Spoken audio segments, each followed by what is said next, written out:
welcome everybody. My name is David Watkins. This is Delaney Johnson. We are with Up in Farms.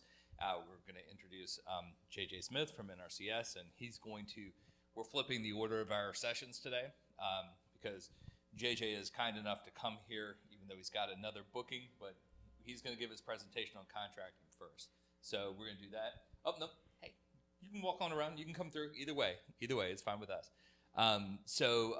We have a lot to cover today, a lot of ground to turn over, if you will. Thank you. This is our first event here at our new training center. We'll be recording this stuff, documenting it, mainly to get your questions, to understand what your real concerns are. So if we're not able to answer everything today, for some reason, we will be able to go and research that, and we'll create a longer video with the Q&A added in so that we can answer all that stuff for you. All right, and if you have a question, please raise your hand, let us know, and we'll bring a mic over to you so that you'll have a chance to get that so we can actually document your question and know what it is. And there are no crazy questions here. We don't know what your level is coming in, but we'll find out through the course of the day to hopefully get your concerns answered.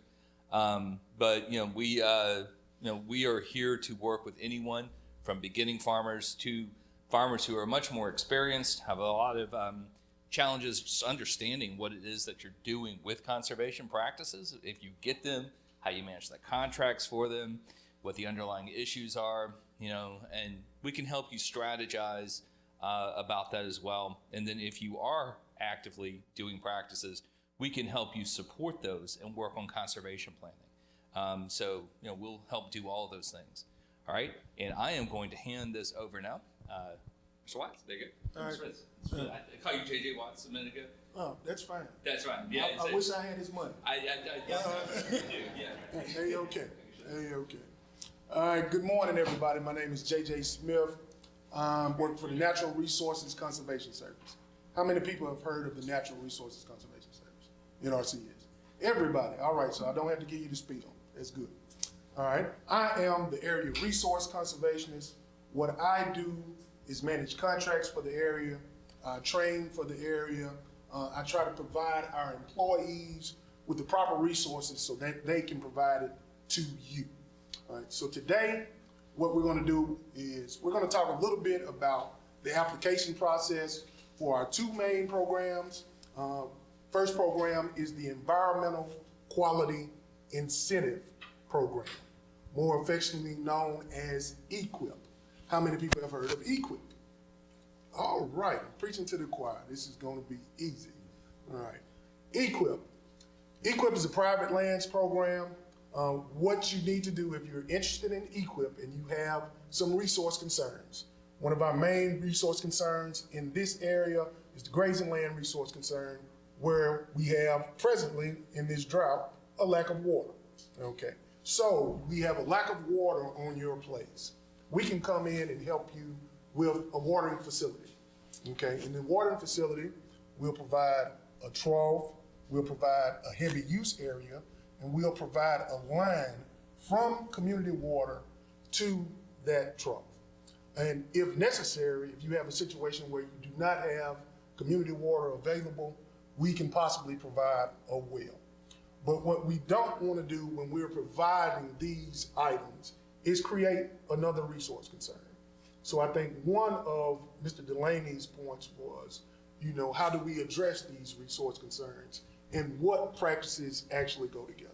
So in this instance, all of these practices have to go together. You have to have the trough, you have to have the heavy use area, and you have to have the line. If we install the trough without the heavy use area, what do you think would occur?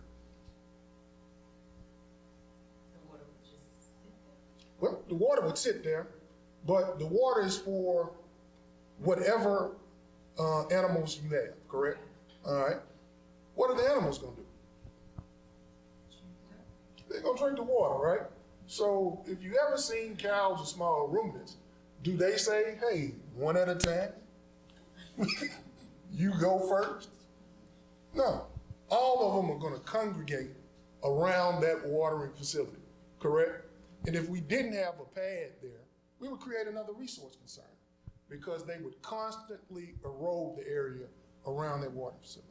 So those are some of the things we have to be conscious of when we're installing practices, okay? So the application process. You come into your local office. I assume everyone here is from Central Mississippi, okay? If you're from Central Mississippi, you would go into your local office in Central Mississippi and you would tell them, I have XYZ issue. I would like to sign up for the Environmental Qualities Incentive Program. The first thing you would do is sign what we call a CPA 1200. That is the application for the program, CPA 1200, all right? On that application, it would have your name, your farm's name, if you are acting as an entity. It would have whether you fit one of our historically underserved categories, all right? Are you familiar with historically underserved? No, okay. One of our chiefs and the Secretary of Agriculture's push is for diversity and inclusion. And in our programs, there have been groups that have been identified that have not traditionally been able to take full advantage of our programs. So they are provided priority. We call these groups the historically underserved, all right? You have under historically underserved, socially disadvantaged. When we state socially disadvantaged, these are individuals of specific races that have traditionally not been able to take full advantage of our programs. You have beginning farmers.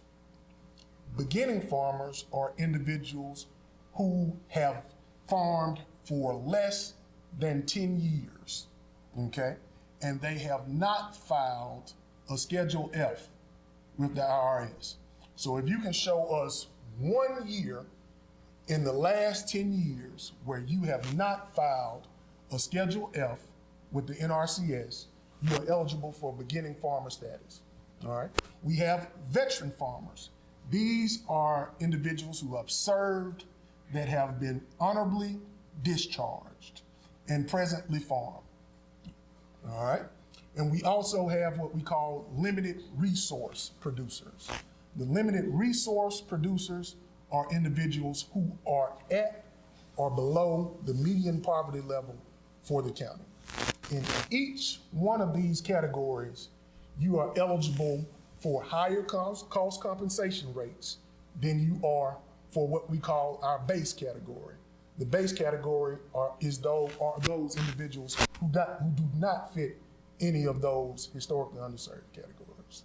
All right. So if you fit any of those categories, you would sign off on that on the CPA 1200. Can you repeat the categories again? Just say what they are one more time. Of course. Socially disadvantaged. Beginning farmer. Veteran farmer. Limited resource farmer. All right. Can we add,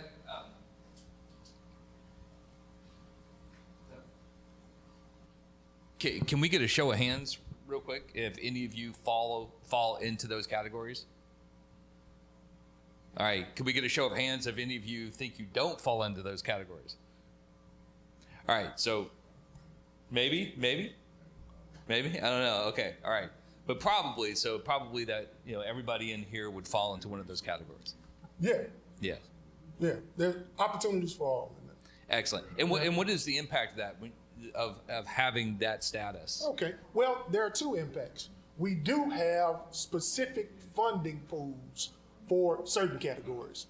So beginning farmer and socially disadvantaged farmer, we have a funding pool where we would rank and your application would compete only against individuals in that category.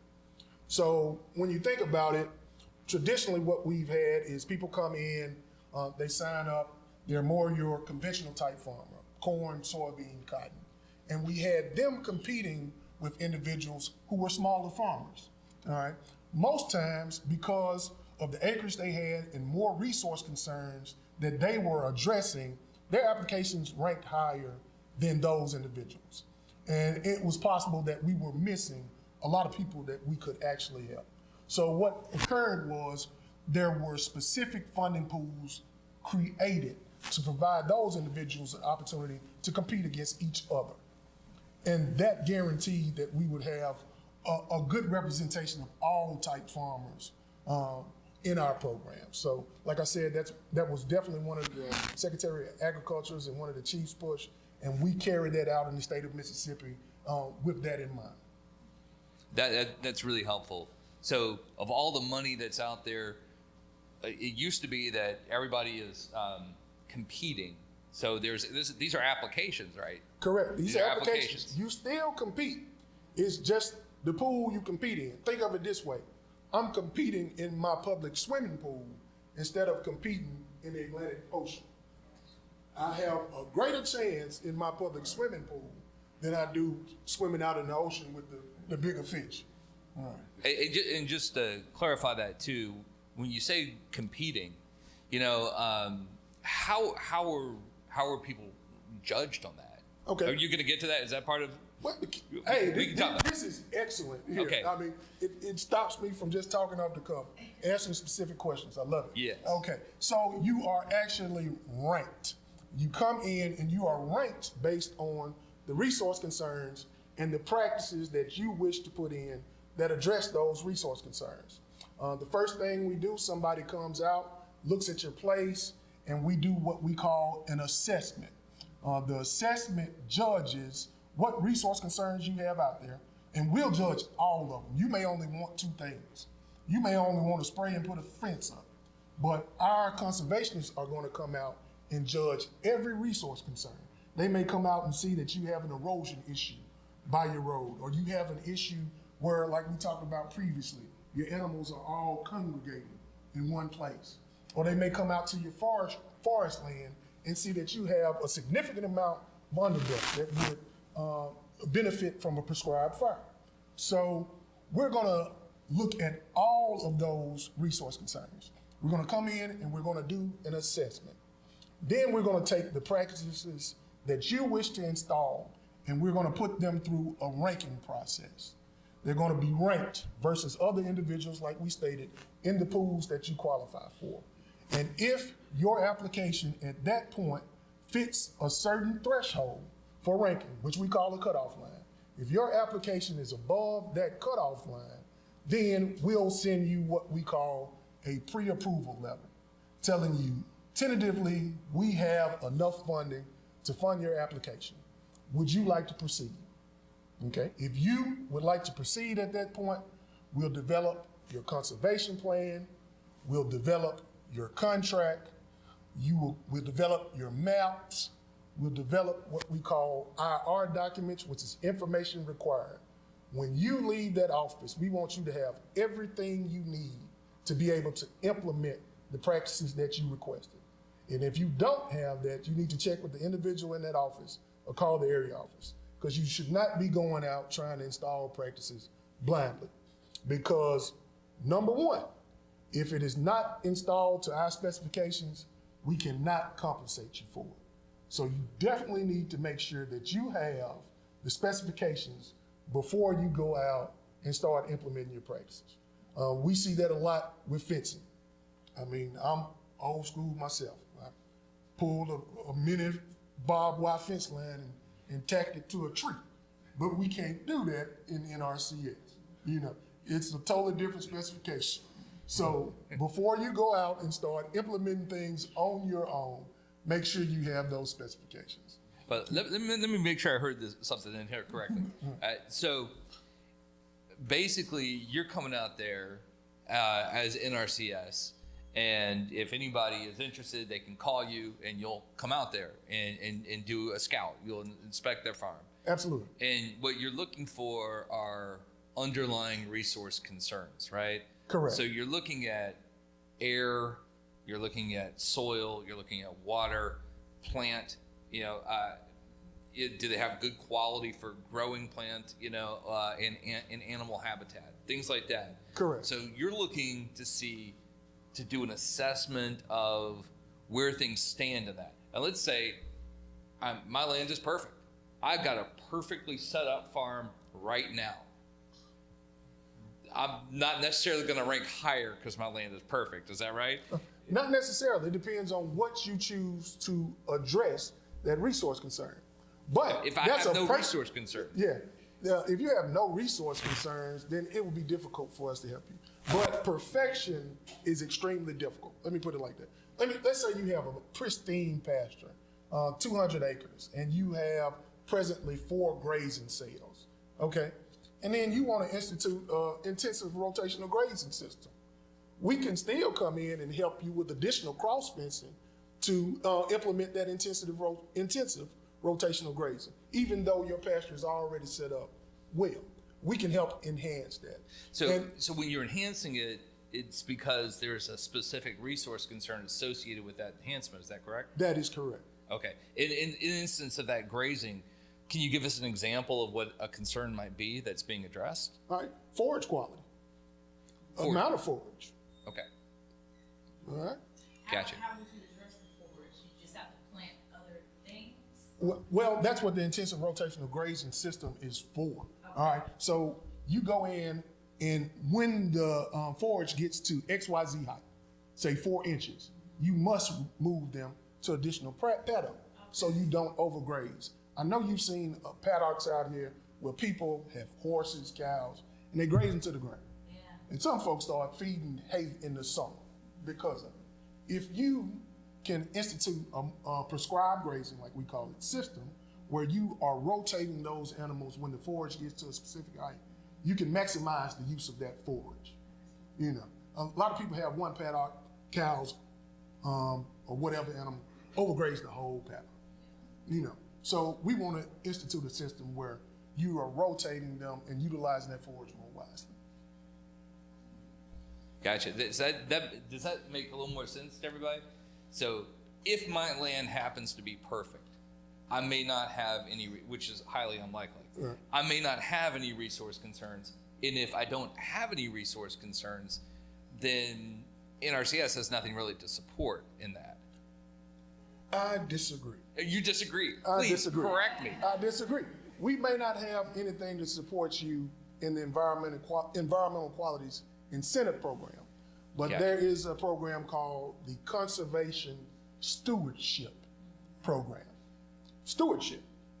What this program does is it compensates you for things that you are already doing, quote unquote, perfectly.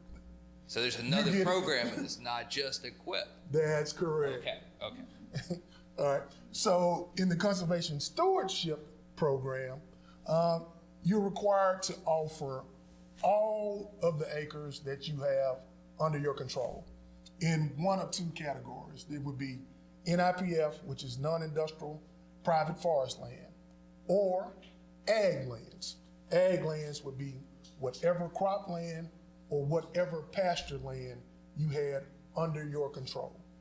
And what we do in CSP is you would receive existing activity payments for those quote unquote things that are already meeting those thresholds. All right. So there are specific resource concerns we have in state. We have, I believe, I have to go back and look, 7 priority resource concerns. Air quality is one of them. Energy is one of them. Aquatic habitat is one of them. If you are already meeting those resource concerns, we pay you a set amount for already meeting those concerns. Okay.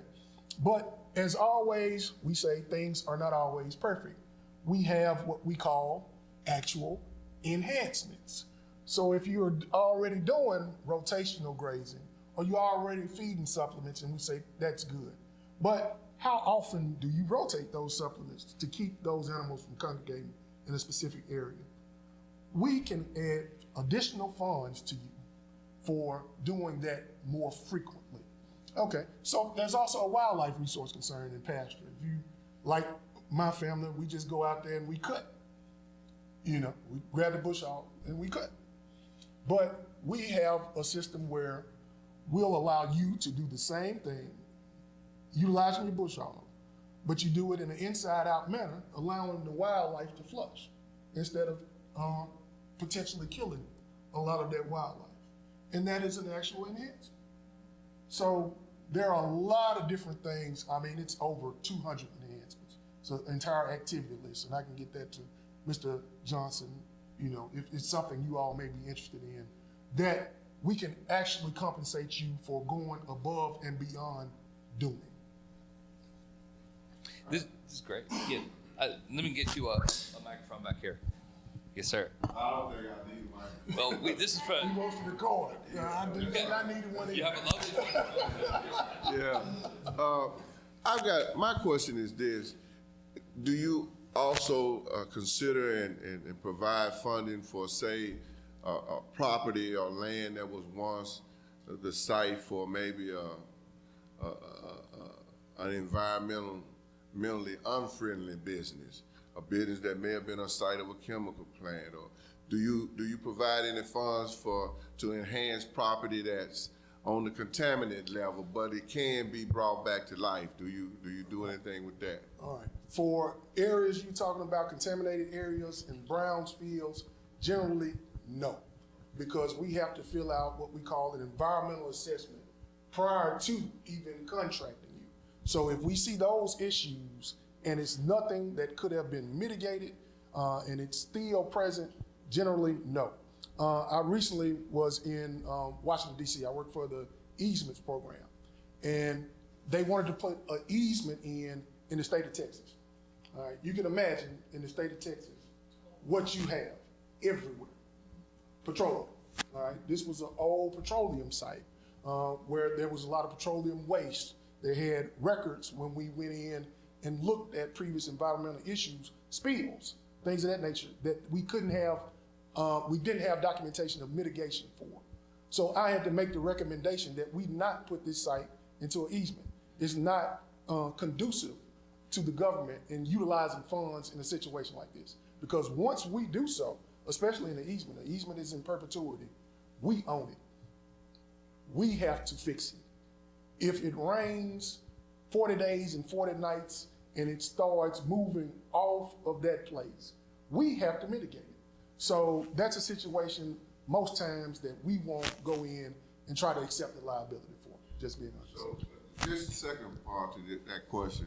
So do you advise a potential farmer or a person that's considering a land purchase to contact y'all prior to kind of do a pre-assessment or inspection, or do you do that? 100%. That's exactly what you should do. When you're interested in our programs, the first thing you should do is go into your local NRCS office and say, hey, this is what I'm looking at doing. Make sure you have a farm and tract number. Does everyone know what a farm and tract number is? All right, it's a number from FSA that designates your farm as eligible for programs. So make sure you have a farm and tract number. Go into the local office, say, I would like to place my land in XYZ program. Or you don't even have to want to come in and place it into a program. We do what we call conservation technical assistance, where we will just come out and evaluate your property and tell you what you can do, whether or not it's eligible for cost share. So, you know, I encourage you to contact your local office. That's your first line of support. So what you're saying is there may be some scenarios where the contamination is so bad that it actually would not be appropriate for farming. There's nothing that can be done really in EQIP to be able to produce food that would be safe for consumption. That's correct. But there may be other circumstances where it can be. It is, and I'll give you an example of that. Say you are interested in being an organic farmer, okay? There's a history of farming in the area where you are, but they've used traditional fertilizers and chemicals and things of that nature for a long period of time. It's going to be impossible for you to be an organic farmer in this place, but you only own this place. What we can do now presently is help you with raised beds. We can come in that situation, provide you cost share assistance for raised beds, you know, soil that has not had those inorganic materials in it, and you can proceed with your organic operation. So there are limited circumstances where we can do some things because the soil isn't conducive for growing things that you would like to.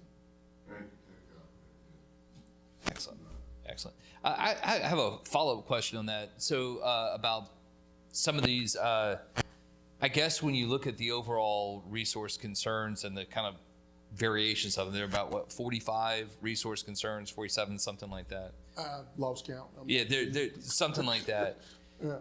When you put in a practice, every practice is ranked from like -5 to +5 and how it impacts that resource concern. So, right, so you're looking at like,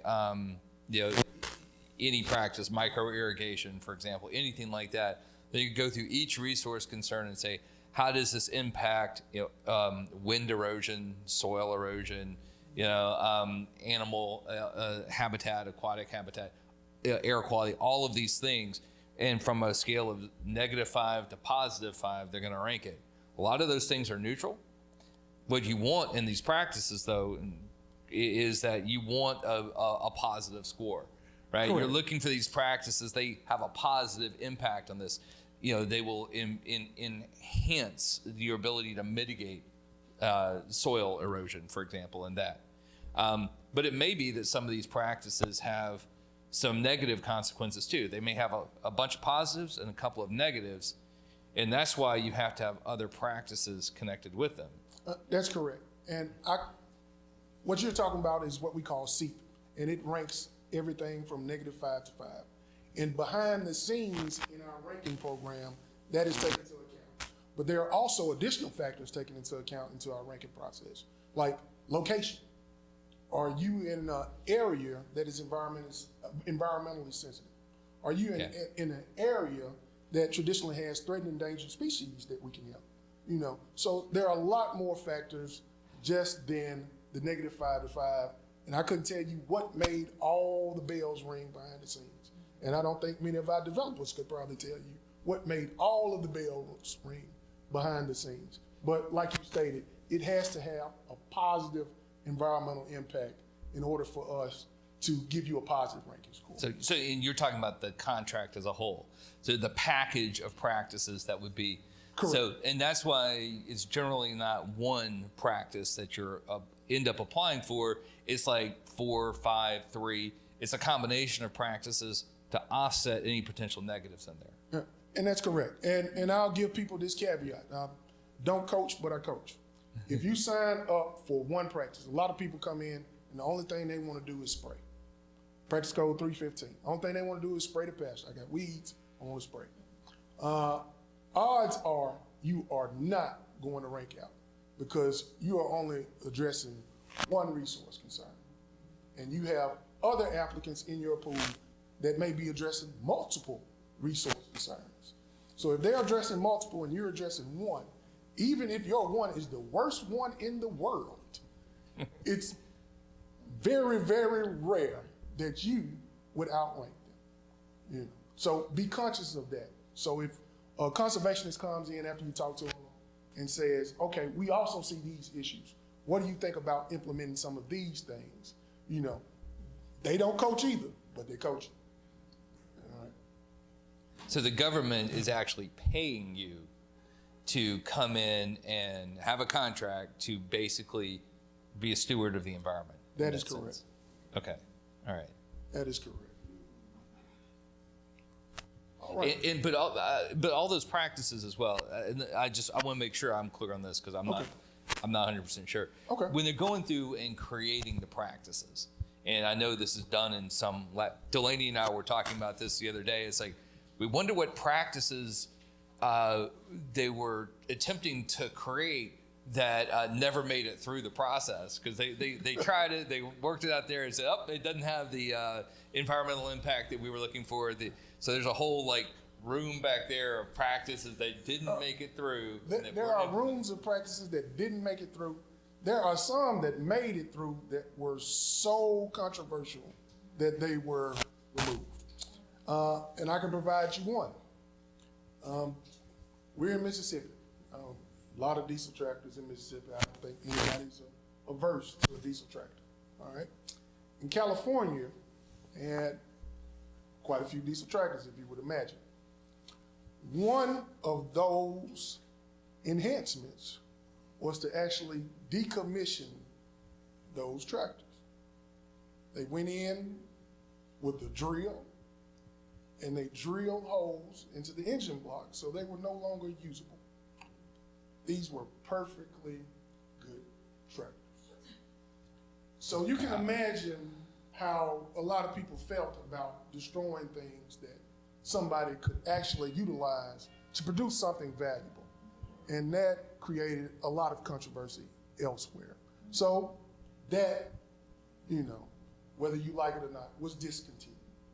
So we do have situations where people have great ideas or, you know, but they just may not be practical to the environment that we're in. That's fantastic. And maybe people don't necessarily understand that that there's science, significant science and engineering that goes into the creation and development of all these practices, and that what you end up with, the selected practices that exist out there have all been vetted over years and the science of that, but they not only have positive conservation impact, but they are also selected because they have high production value in most cases. They benefit the farmers. Correct. And it may not be just from us. We utilize our land grant institutions immensely.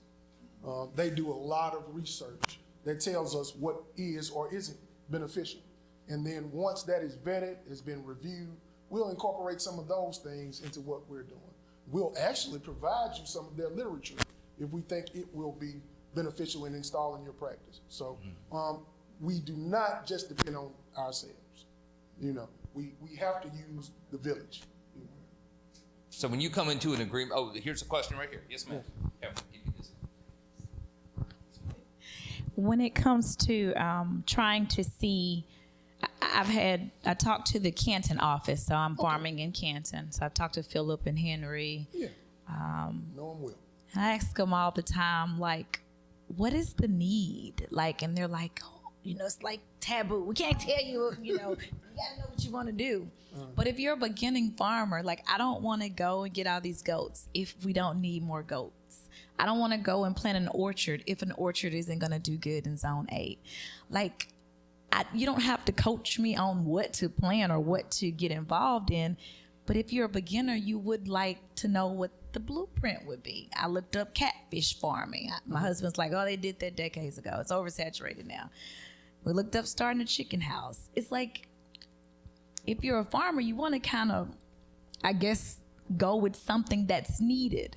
You don't want to just pick something, like you say, we don't really need any more soybean and corn, or do we? Okay. So what I would suggest in those instances, we are not designed as an agency to place people into production. We are designed to enhance production. So what I would suggest is you grab a consultant that can guide you in that direction, or you look at an agricultural marketing agency. You know, there's a market report that comes out that tells you what has been the most highly sought after commodities, crops, items of that nature here in Mississippi. That's a good place to start. Now, if you wanted to plant an orchard, like you said, like we talked about that conservation technical assistance plan, we can come in and run the soil types and tell you what trees can actually be planted there. But we won't tell you plant these trees because we don't have that expertise in marketing. And we tell you to plant those trees and you come up, you start losing money. You're gonna tell Philip, why did you tell me to plant these trees? Yeah, they are. I mean, that, being honest, that's the environment we live in. Yeah. If we tell you to do something that's outside of our area of responsibility, and you go and do it, and it does not turn out the way you think it should, and you're coming after us, and we have to limit that liability. Unfortunately, that's the way the world is now. That's also a really interesting point that there, within USDA, there are a number of divisions. Correct. Right? You are NRCS, which stands for Natural Resources Conservation Service. Excellent. There's also AMS, which stands for Agricultural Marketing Service. Agricultural Marketing Service. So we apply for a lot of grants and have received grants, and it's really interesting on those grants because Agricultural Marketing Service, AMS, says you cannot do anything involving production within this grant. It's only for post-harvest and marketing, farmers market support, things like that. We work with NRCS, and they say, you cannot do post-harvest with this grant. It's only stuff regarding production. And I think that's, in large part, you don't want an analytical scientific organization to get involved with marketing on that side. So there are these divisions within USDA, which exist for, purposes. And then there's, RMA, Risk Management Agency. Correct. And Farm Service Agency. Our Farm sister Service Agency, FSA. So there are a number of different agencies out there, everyone tasked with doing a different thing, within that. But you don't do marketing. You don't tell people necessarily. You create practices that will protect it will help on the conservation side and also enhance productivity. But you can't talk to people about profits, and about what exactly they should grow. That's really on the farmers to understand more of that and find the right, consultation, the right sources, and come to NRCS and say, can you help me do this? It's something that I've already decided. I know that we want to do goats, or I know that we want to do vegetable production. We know that we want to move into cows. So you come with a plan like that, and then NRCS can really help you. They're not going to be the ones to answer that part for you. Is that correct? That's correct. Okay. Perfectly described. Part two. But let's get you that mic. So I'm more interested in trying to figure out about this soil. I did pay for the soil test through, I think, Mississippi State Extension. I have yet to go out there and collect it. My property is an hour away from my everyday life in the city. And I was looking at all this stuff, and when I go out there, I'm like, okay, so do I just gather samples from all over the property? So a agent came, and a representative from NRCS came out last week and took pictures of my crops that I already have out, because I applied for a high tunnel and a fence. And she's like, well, we can't really do the fence because there are no animals present. Correct. So she did suggest that erosion and wildflowers. I guess the wildflowers will help with the production, maybe. I don't know. Right. But she made that suggestion. Okay. So now I'm like, do I get the soil to see, is it going to help the flowers grow, and also see what's going to help me produce a more, I guess, great crop? Right. I don't really understand the soil thing. All right. Short answer is yes. That is the man you want to talk to. He's the ex-state soil scientist. Okay. So he can tell you everything you want to know about reading that soil test, about the specific species that soil test will address. He can tell you all of that. But the short answer is, for us, take a sample everywhere you want to do something. Okay. All right. Don't just take a sample in one place. All right. If you are producing flowers over here, take a sample over here. If you just want to plant Bermuda grass over here for erosion issue, take a sample over here. And fortunately, Delaney brought all these samples in here so that we can talk about them today. Okay. So when he's up, we can talk about that, and we can talk about your individual farms and some of your situations at that point. Yeah. I have to leave. Like I said, I have another engagement today. I did not think I would, but I definitely wanted to come out and speak to you all today. Delaney knows me well. If you all would like to have a more intense session, we'll sit down, talk about some specific plans. I'll be more than willing to do that. I think these things are beneficial because you are our sounding board. You're the ones that go out in the community and tell other people what's available because of the experience you have. And we want you to have an excellent experience. So, always available, more than willing to come out and help you get to where you need to be. What's your contact? Right.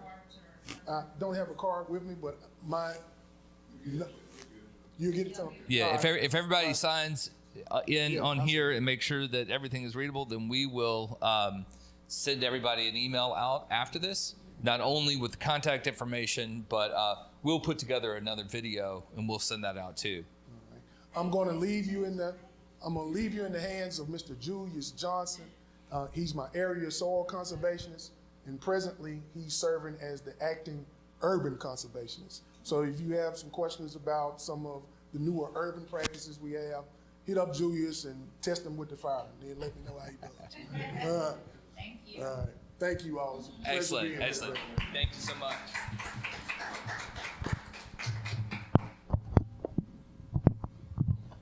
Let's get him a Smith on the hand.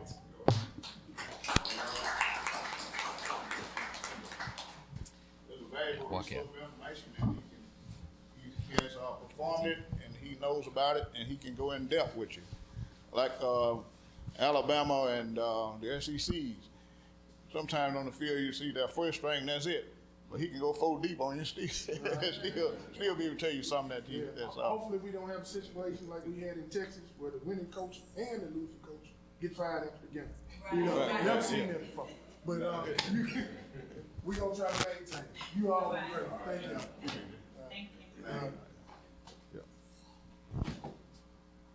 Okay, I'm glad that he came to speak with us, and he's like he said, a resource conservationist, and he had field experience, and a lot of the questions that you all posed to him, he has had direct, dealings with those activities. So we appreciate that information. In the next part of our session, we're going to talk about the primary reason and the fundamental resource that we depend upon for our livelihood, for our food, fiber, clothing, health, energy, transportation, safety, everything that you can imagine. It has some direct contact with the soil. Okay. All right. Understanding natural resource concerns, it's a real critical that we understand that what we're dealing with. Like I think you just answered the question, why do we do soil tests? Okay, one of the things to do soil tests, what the first thing when you go have a doctor's visit, what's one of the first things that they're gonna do? Pull your lab. Okay, they don't know anything about you. They can just talk and what you tell them, they don't have proof of that. Well, my head is hurting. Well, I have a little tingling in my chest. But until he gets that lab and look at those results, then he can be able to talk intelligently, technically, and scientifically, and medically with you, because he knows more about you when he does that lab and look at your blood work than you know about yourself, the regulatory systems and stuff. So that is the same way we look at soil testing. We need to understand what we're dealing with. You know, and that's the key way you figure that out, is get the test results and you get those samples and you send them off and get it collected. Then you know where you have contaminants, you know your fertility level, you know all of the things that are necessary in order to have a healthy and productive opportunity to improve your soil condition. Otherwise, you may be throwing one out down the drain. So we want to look at that also. So understanding natural resource concerns, and that is a topic that we found, David and I, that is something that's necessary, because until you understand what you're dealing with, then you don't know where to start, you don't know where to end at, you don't know what's going to be the outcome. So let's work on that today, and we'll keep you entertained for the next little bit. Dave, you want to say anything, have anything you want to open up with? No, that's fantastic. Does anybody have any questions? Before we go any further, just want to make sure everybody knows restrooms are over here. If anybody needs it, we have water over here. If anybody needs some water, and if you do have any questions, even though we're passing the mic around, again, this is not for hearing it in the room. This is so that we can make sure we get what you're asking recorded, so that we can have some documentation of that. Delaney did you figure that out? Okay. There you go. Okay.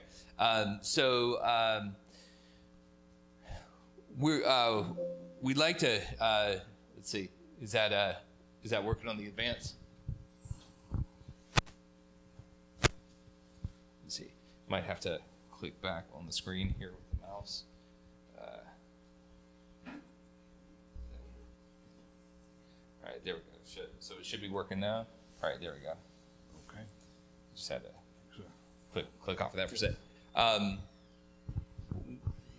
One thing we like to say, we will, Delaney's going to go through this presentation and talk more about soil and some of the foundations for that, because we truly believe, either if you're doing livestock or crops, it really starts with the soil. The two most important resource concerns for you as producers are going to be your soil and your water. Making sure that you have high quality soil, high quality water, that you're not having a lot of runoff from your fertilizer and other materials. It's just going right into the water source and polluting that, or that you're not losing your good quality topsoil in this process too. So starting with pH, understanding that, then figuring out how to build up good soil, no matter if you are doing crops or livestock. So we're gonna give some foundation material about this, and then we'll come back afterwards and talk about how some real practice scenarios relate to that, okay? And again, ask questions along the way. We're here to help you solve your problems. So this is all about you. Thanks, David. And what do we see the ground cover? First of all, what do we see? We don't see any bare ground, right? We see some type of cover, some type of residue that's covering that ground. And one of the main purposes of that is to protect the soil. Everybody has hair on their heads. I see today some people do not, but they have hats on. But you're gonna have something to protect that medium, something to protect that from rainfall. Heavy rainfall, anytime it rains, then you get subject to erosion concerns, because what? Rainfall, it hits the ground and it detaches those soil particles, and then once they become detached, then the water, then it transports them because it's gonna wash, and then what you have then, you are the first stage of erosion. First stage of erosion is detachment, then you're gonna have transport, and then and once it transports, it's gonna end up somewhere, right? It's gonna be removed from its original location where it was formed and relocated somewhere else, where it becomes out of place. And I heard somebody say dirt today. Okay, that's when it's dirt, because it's soil that's been removed and transported and relocated, deposited into another location. So it's relatively unusable. It's a nuisance because it is not functioning any longer, because it has been removed and relocated to somewhere else. So that's why the Natural Resources Conservation Service, it used to be called the Soil Erosion Service. Back in 1936, it was Dr. Hugh Hammond Bennett. He was the one that determined that we had a erosion concern. Soil eroded. You heard about the Dust Bowl out in the Midwest back in the 20s and stuff. So then they saw all the soil being taken up because it was bare ground, and then the wind-blown material got suspended in the air, and then that's how we got what we call the Mississippi Lustial area, the Lustial Valley of the Mississippi River, that off Interstate 55 north to south. We see where it has that ridge. Then that ridge was formed by wind-blown material, which is called silt, that began from the Midwest, and it blew and got suspended, and it deposited here right on the east side of the Mississippi River. And that's how we call it lustial uplands and stuff. So we can see how delicate that soil is when you have those effects, those elements that take prevalence over and be able to transport and deposit it. Now that's called wind erosion. But here in the southeast, what we have more or less is our water erosion. And that's what we are subject to, and that's one of our major resource concerns, water erosion here in the southeast, Mississippi, Alabama, Tennessee, Georgia, all those places in the southeast where we have that warmer humid temperature conditions. But this is one of the things we want to make sure we have some type of ground cover year round, not just seasonal, but year round. We want to have some type of cover on the ground.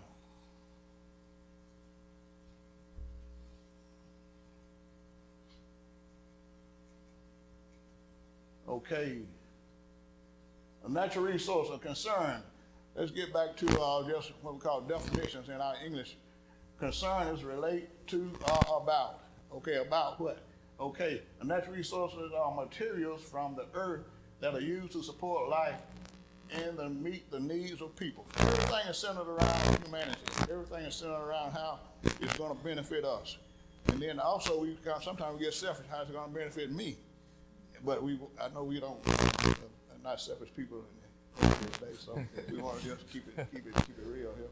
And but everything that we do is how can it improve or how can it maintain and sustain my livelihood and quality of life. So the soil is one of the main things we aim to protect as far as our agency.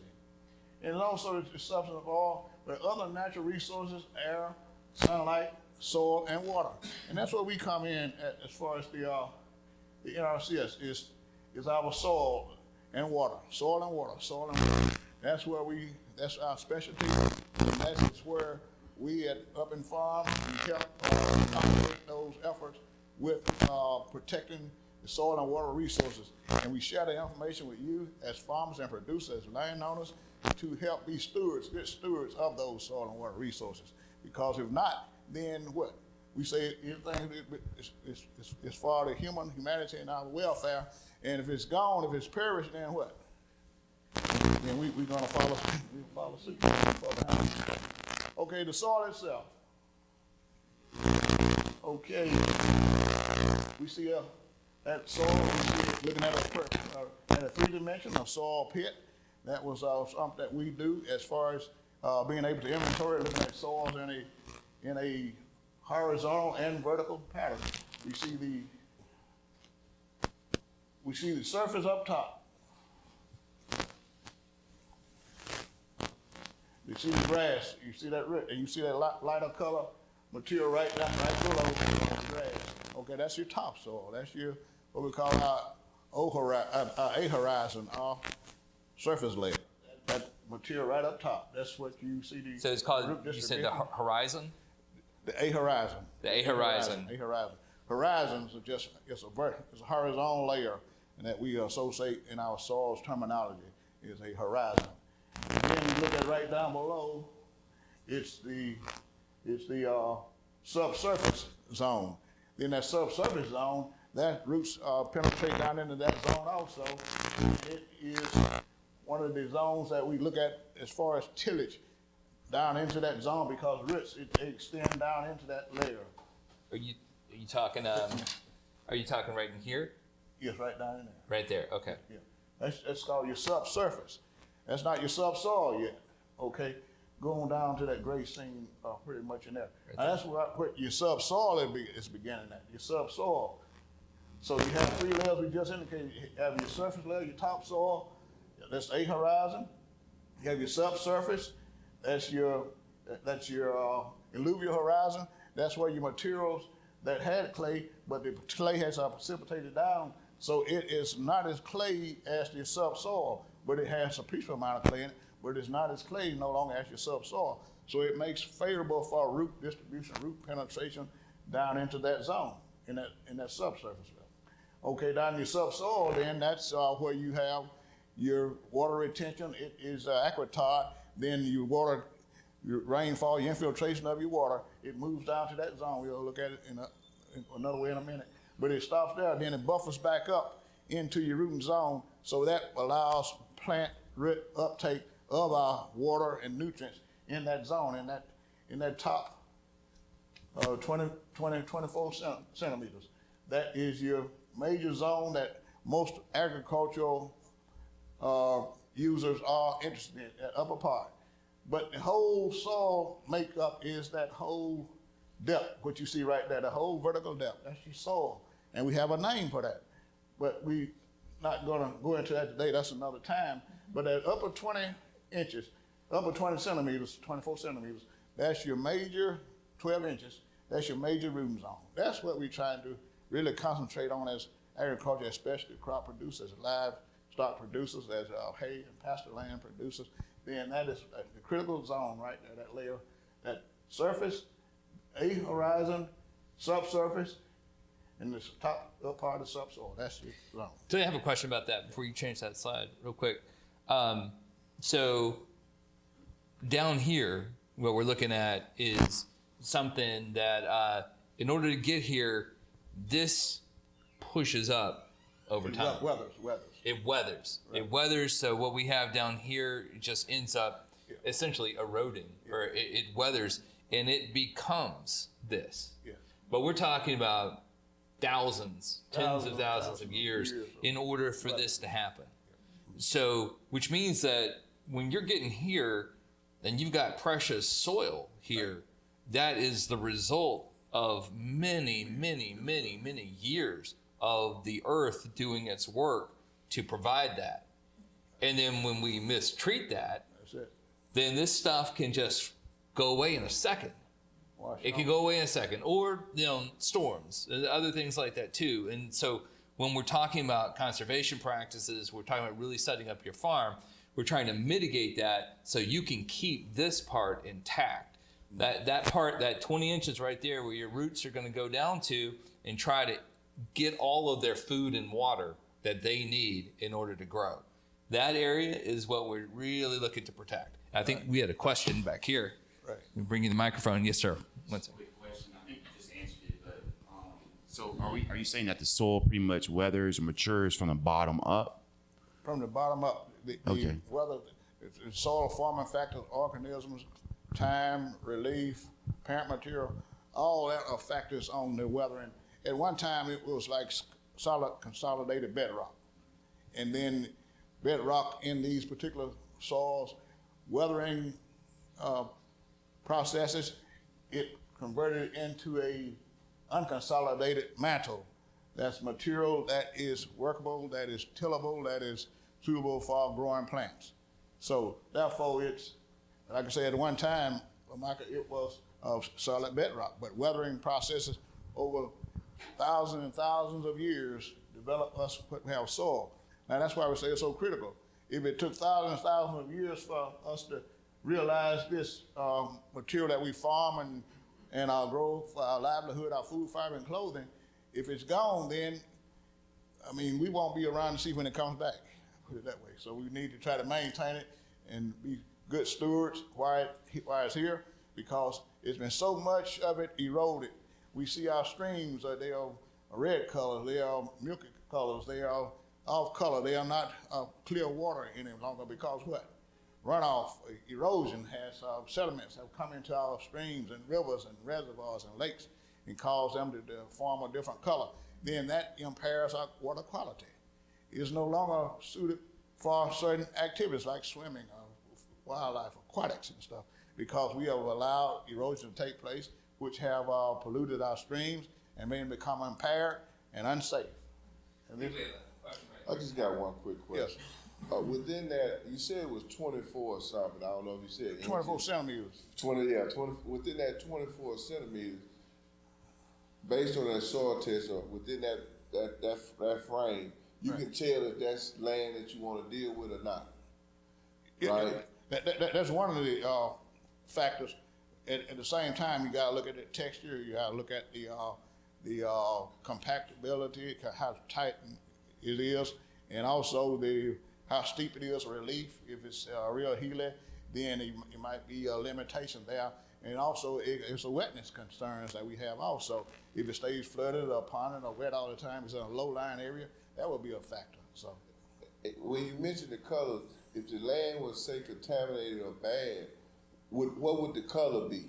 Would the color be red, black? What would the color be? If it was contaminated, say, some type of oil, any type of automotive, it would taint the color, and also it would make it unhealthy, unsafe, because it has killed all the life in it. The microbes, that live in the soil, they have been killed. That habitat is no longer there.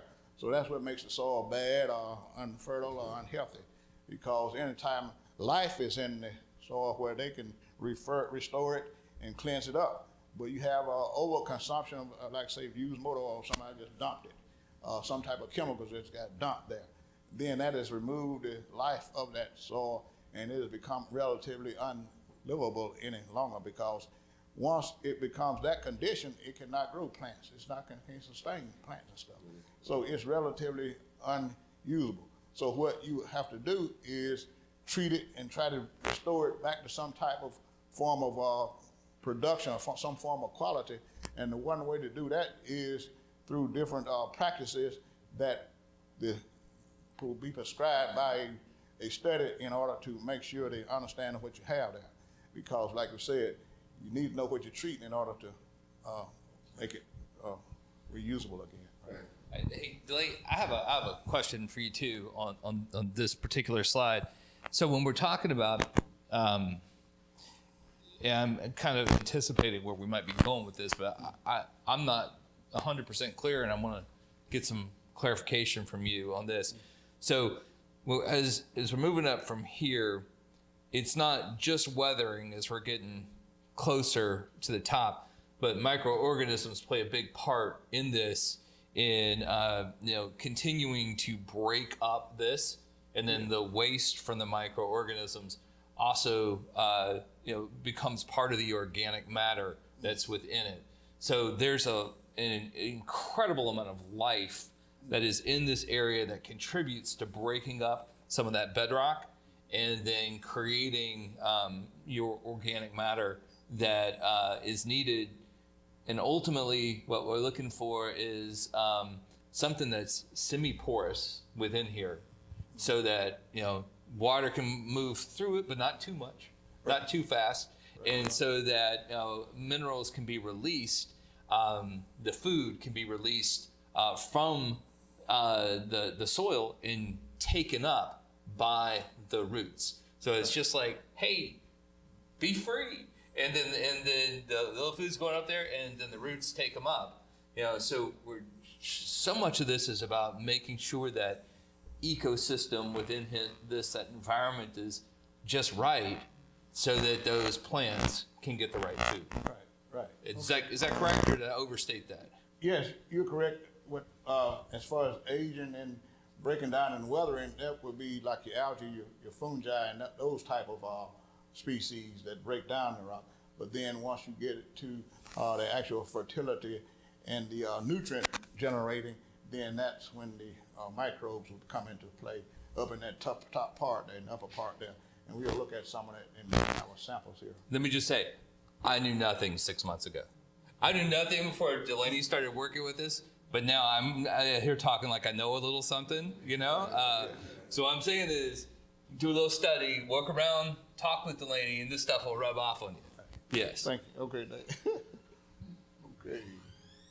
And we see what they were talking about that I have in the red there, including water temperature effects and macro and microorganisms. Microorganisms are earthworms and stuff, ones that you can see with the naked eye. Microorganisms are ones like protozoa and that would you have to look through a microscope to see. But it's all activity going on all the time. We say the soil is a living and dynamic natural system capable of producing, supporting plant life. What do we mean by living? Okay, like the sand, silt, and clay, then that's the inorganic. That's the non-living fraction of your soil. But your organic part is where your microbes are living and thriving, generating and manufacturing and enduring in that top part of the profile, and which we call this the living biota, the living soil biology of the soil. And that's what we as agriculture and farmers and producers try to rely on, that upper part. Okay, let's look at, we're gonna keep this thing moving. What I have here, when we talk about the soil, the upper part, the soil surface, and we looked at that three-dimensional slide just a minute ago. This is that upper part. This is your top soil. You have your grass, your vegetation on top, and then right below it you have your darker material that is your topsoil. This is where all your biology is taking place. This is where it's generating and keep this grass live, keep this grass green. This is what the roots are pulling from. This material right here. This is what's laying right on top. I'm gonna pass it around and you can look at it. Look at the roots going down through it. Look at that. How the dark color is as some of its level of organic matter in it. Okay, now this is organic matter. This is your debris, decomposed roots, leaves, and other type of material. This is your organic material. This dark brown stuff with grits in it that's slightly decomposed. This is what your microbes, your biology acts upon. This follow breaks it down, and then you mix it in with your topsoil in your ground. Then this is what makes it fertile. This is what makes your ground fertile.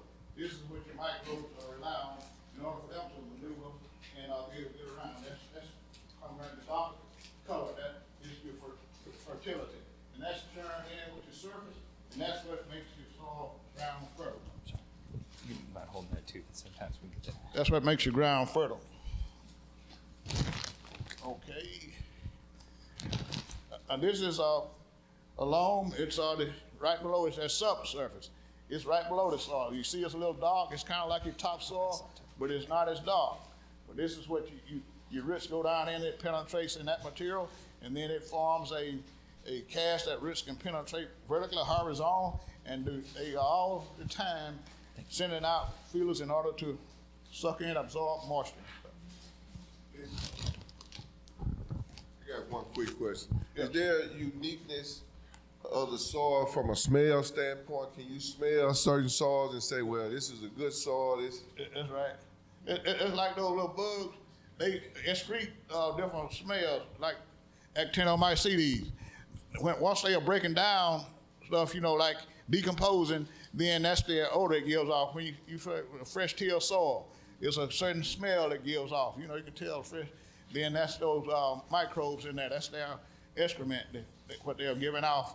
Then that's what you smell. And that's a good smell because fresh till soil, but at the same time, it's their excrement that you're smelling. But at the same time, it's letting you know that they're at work, letting you know something's living.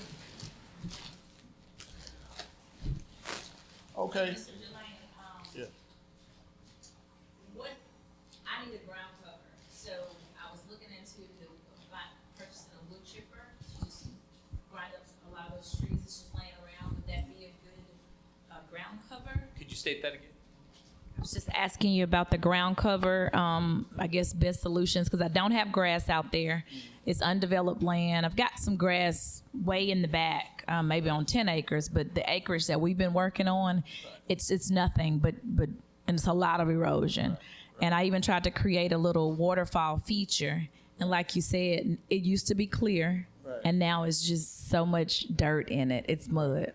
So purchasing a wood chipper and letting that, spreading the wood chips out, or should I do like rocks or just buy mulch? Like, I guess mulch and wood Well, would be it's the just same. bare ground right now. Anything, let me put it this way, anything would be helpful to slow down that cutting velocity of that water. Anything would be helpful. The wood chips, they are lightweight. They're gonna float in, with any type of water movement, any type of major rainfall. So, and also as far as a fertility standpoint, fresh wood chips, they are, like any wood for firewood, you gotta let it cure over season in order for it to be able to cure and make, fire. So wood chips, they're still green, so they're sucking all the oxygen out from the ground, and then that makes the microbes overwork. They can't break it down. So that's fast not the enough. solution. Well, like I say, it's part of the solution. Now, what you could do is put those sandbags or some type of stopgap roll net that has soil material in it to reduce that volume of cutting, and then you put your wood chips in there, and then that would help prevent the wood chips from transporting with the water movement and stuff. Well, I haven't done any yet, so what would you suggest? If it's water, you're trying to impede that velocity of cutting, that riprap like the rocks would. The rocks? Yeah. All right. So one thing though I think we're going to get to in this is, there's the things you're planting, right? And then there's your crop areas, and then there are your non-crop areas, your non-crop plantings, right? So there are a number of practices within NRCS, such as critical area planting, fill border, filter strip. These are things that they don't specifically say you have to do this kind of grass, you have to do this, something like this, but they are designed in order to include other kinds of plantings in there. So these are things that you would put in proximity to your existing plantings. They may include pollinators, as well. They may include beneficial insects, things that would be natural predators for the things that would harm your crops. So when you're thinking about those things, this is part of what you want to look at when you're doing your conservation practice design. You want to look at, okay, what am I growing? What are my crop areas? What are all the other things I can plant around that, right? That we might do a filter strip that helps prevent runoff, from happening. Right. And we're going to put that over here, or it could be something with a fill border as well. So the grasses that you put there, the things that you grow there, are going to have a conservation impact, right? But they can also have a production enhancement, all right? So those are the kind of things. So, when you're asking Delaney about which I put right here, I think that it's really a bigger conversation about not just thinking about that one thing, but let's step back and look at your farm as a whole. Look at where do you want to be over the next 3 to 5 years. And then you can start thinking about cover crops within it. You start thinking about rotating your crops and how that's going to work, rotating your pollinators as well. So you start looking at multiple years of critical area plantings and field borders and other things like that you're going to put out there. Does that help make sense? Yeah, because you even had a point on insects. I was researching, what is it? Earthworm harvesting or earthworm farming, how they grow them in the buckets, and they were saying, 10 earthworms, could produce thousands of earthworms, and then you put those out, and it helps with the soil. So I'm up late on YouTube trying to figure this thing out. Well, there are things that help with the soil, but there are also, and I'm not an expert at this, and I'm not going to pretend to be, but we do have horticulturalists who can help on some of this as well. But there are very specific, it depends on the crop that you have. So you have crops, and there are going to be natural predators for those crops. Insect predators, right? So you can plant, those predators have their own predators. Those things that are going to damage your crops, they have their own predators, which we refer to as beneficial insects, right? Because they will come and prey on those predators without harming your crop. So you want to do things to induce them to come into that environment, right? And that's where you can start thinking about other plantings. You think about, well, can I combine that with something, do a mix in here that also has some pollinators in here, and something that also really helps prevent erosion or runoff. So it's that kind of combination of things. That's why it requires an overall strategy. Okay, thanks. And the next one we have is soil that is optimum for production. It has the right mix of sand, silt, and clay, like we mentioned earlier. What we look for as far as good farming, good suitable material, prime material, is a mix of 40% sand and 40% silt and 20% clay, which will make it a loam material. Can you say that percentage again? A mixture of 40% sand, 40% silt, and 20% clay. That's your good productive. You try to find that mix, that's your optimum mix. how do you get the silt?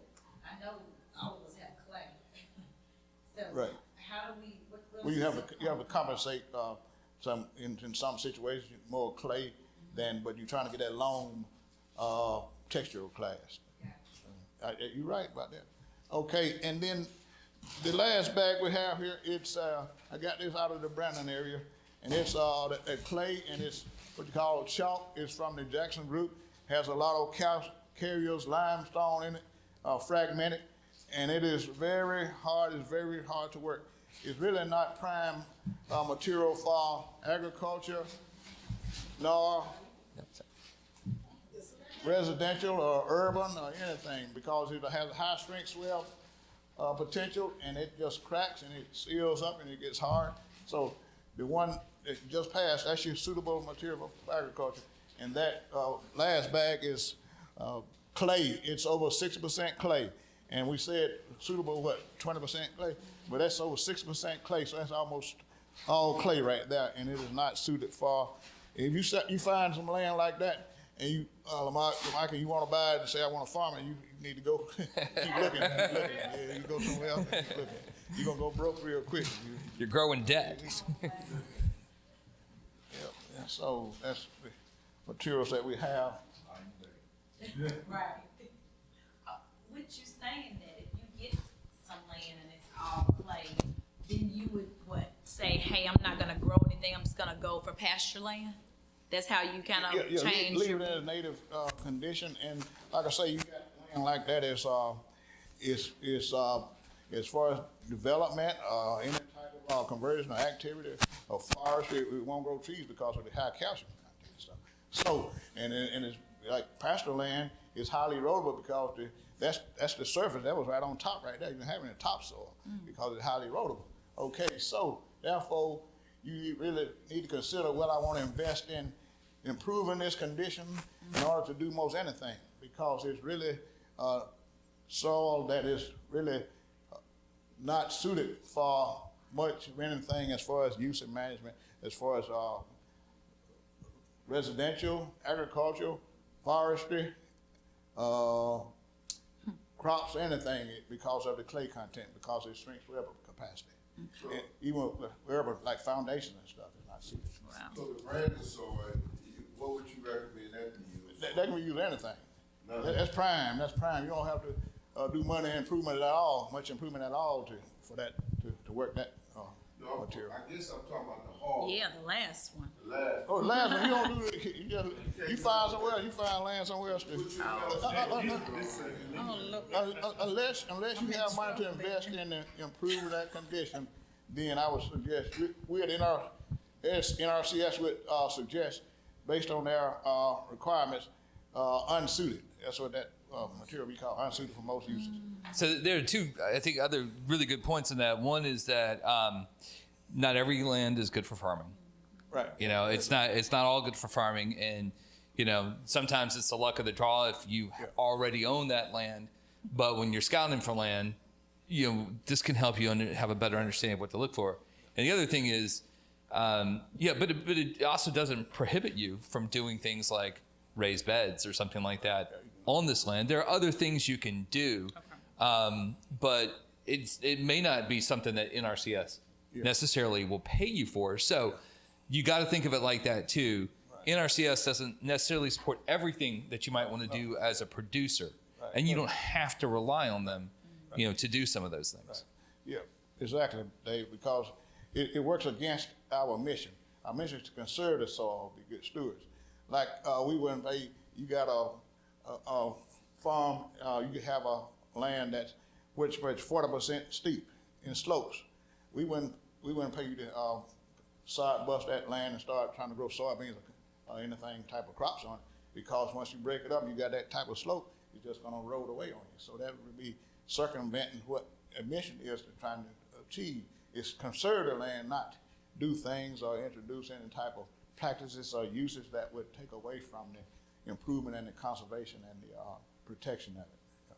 So we would not support that. So that's one of the things that Smith was talking about. Some of the things that are compatible, that we can find some use and suitability that don't take away the grade, the quality of that land area, then we can find ways to support that, but nothing that would advance erosion or advance any type of impairment of that ground. And I guess one more little thing, which is, I'm going to say this is our goal here. Our goal here is so that you know, you don't need an NRCS. Now, hear me out. So that what you do is you understand. We want to help you understand the practices and the resource concerns that are being addressed by those practices. Because if you do that, then we believe that your land is going to be better off. You're going to have better soil over the long run. It's going to be more sustainable, more productive. All right. So there's a natural incentive there for you to want to do that. And these practices can assist with that while helping you in your general productivity. So that's why we say, we don't want you to, necessarily even have to think about NRCS in order to see the value in doing some of these things. However, if you are going to do these things, because now you start to understand it, you get the knowledge about it, you see the value in it, well, the government can pay you to do those things too, So we want you to go out and get things that you legitimately qualify for, right? But now with a little bit of a different understanding, and that understanding is that they're contracting you to be a steward of the land. They're contracting you to oversee these resource concerns, and it's not a grant. I think if there's a big takeaway from this with NRCS, this is what they provide is not a grant, it is a contract. So there are expectations of you to maintain what they give you. If they give you money to do a practice, you have to install that practice. You have to see it through. You have to get it done. You have to operate it and maintain it. That is part of the agreement. And then you receive the productivity benefits from that. But over the long run, you receive the sustainability in your land too. Okay, thanks. And also we have what we call a soil survey, an inventory of all the soils in the United States now. And we have it on a county basis, and it's called Web Soil Survey that you can have access to it. And like you were saying, what's your name? Charles Rush. Mr. Rush, yes. That you can refer to that and you can look at that soil survey map, and it will give you the information about that soil condition, that soil type, and the suitability limitations. And it's a Web Soil Survey, and we'll give you that site, that link, before we leave here today, because that is something y'all can do on your own time, and you pull it up, that site, and be able to look at your land and see what the soil types are, and look at the land use and suitability and stuff, and all the stuff. Now, this is something we looked at earlier, soil layers and rooting, and we looked at this 3-dimension, we looked at that pit a few minutes ago. You look at the top soil, you look at the rooting distribution, those roots are right up here at the top, okay? And then you have your humus, that's your O layer. We looked at that light stuff that I said that was your organic matter. Then that's that material that's right up here on the top. And you have your topsoil, and then you have your going to your subsoil. Okay. Now look at this tree root here. What that tree root is doing, it's a large plant. It's not like specialty crops. So why would that root try to penetrate all the way down through the subsoil into that zone? There's two reasons. One is it's trying to tap what you call a tap root. What you call tap roots. It's tapping, trying to tap into something. It's tapping. It's going down. It's going to keep going down until it finds water, something to sustain that life. Because right over here, a tree, a plant that size, it couldn't that material right out zone here couldn't support it, so it has to go on down and tap. It also taps down there because it provides anchor and support for a vegetation plant that's growing that high. But just wanted to show you that vertical tapping going down, and then you see your other roots, your lateral roots growing out to the side. This is where your nutrients is. This is collecting nutrients. This is trying to find water. These fibrous roots on the side here, they are trying to gather, retrieve nutrients for sustained growth out of the soil. But this tap root is trying to find water. It's trying to find a water source. Okay, soil water. Soils can process and hold a considerable amount of water. They take up water kind of like a sponge effect. It's just like a sponge. It can just, how many of you use sponge in we wash dishes and everything. But sponge, you can just continue to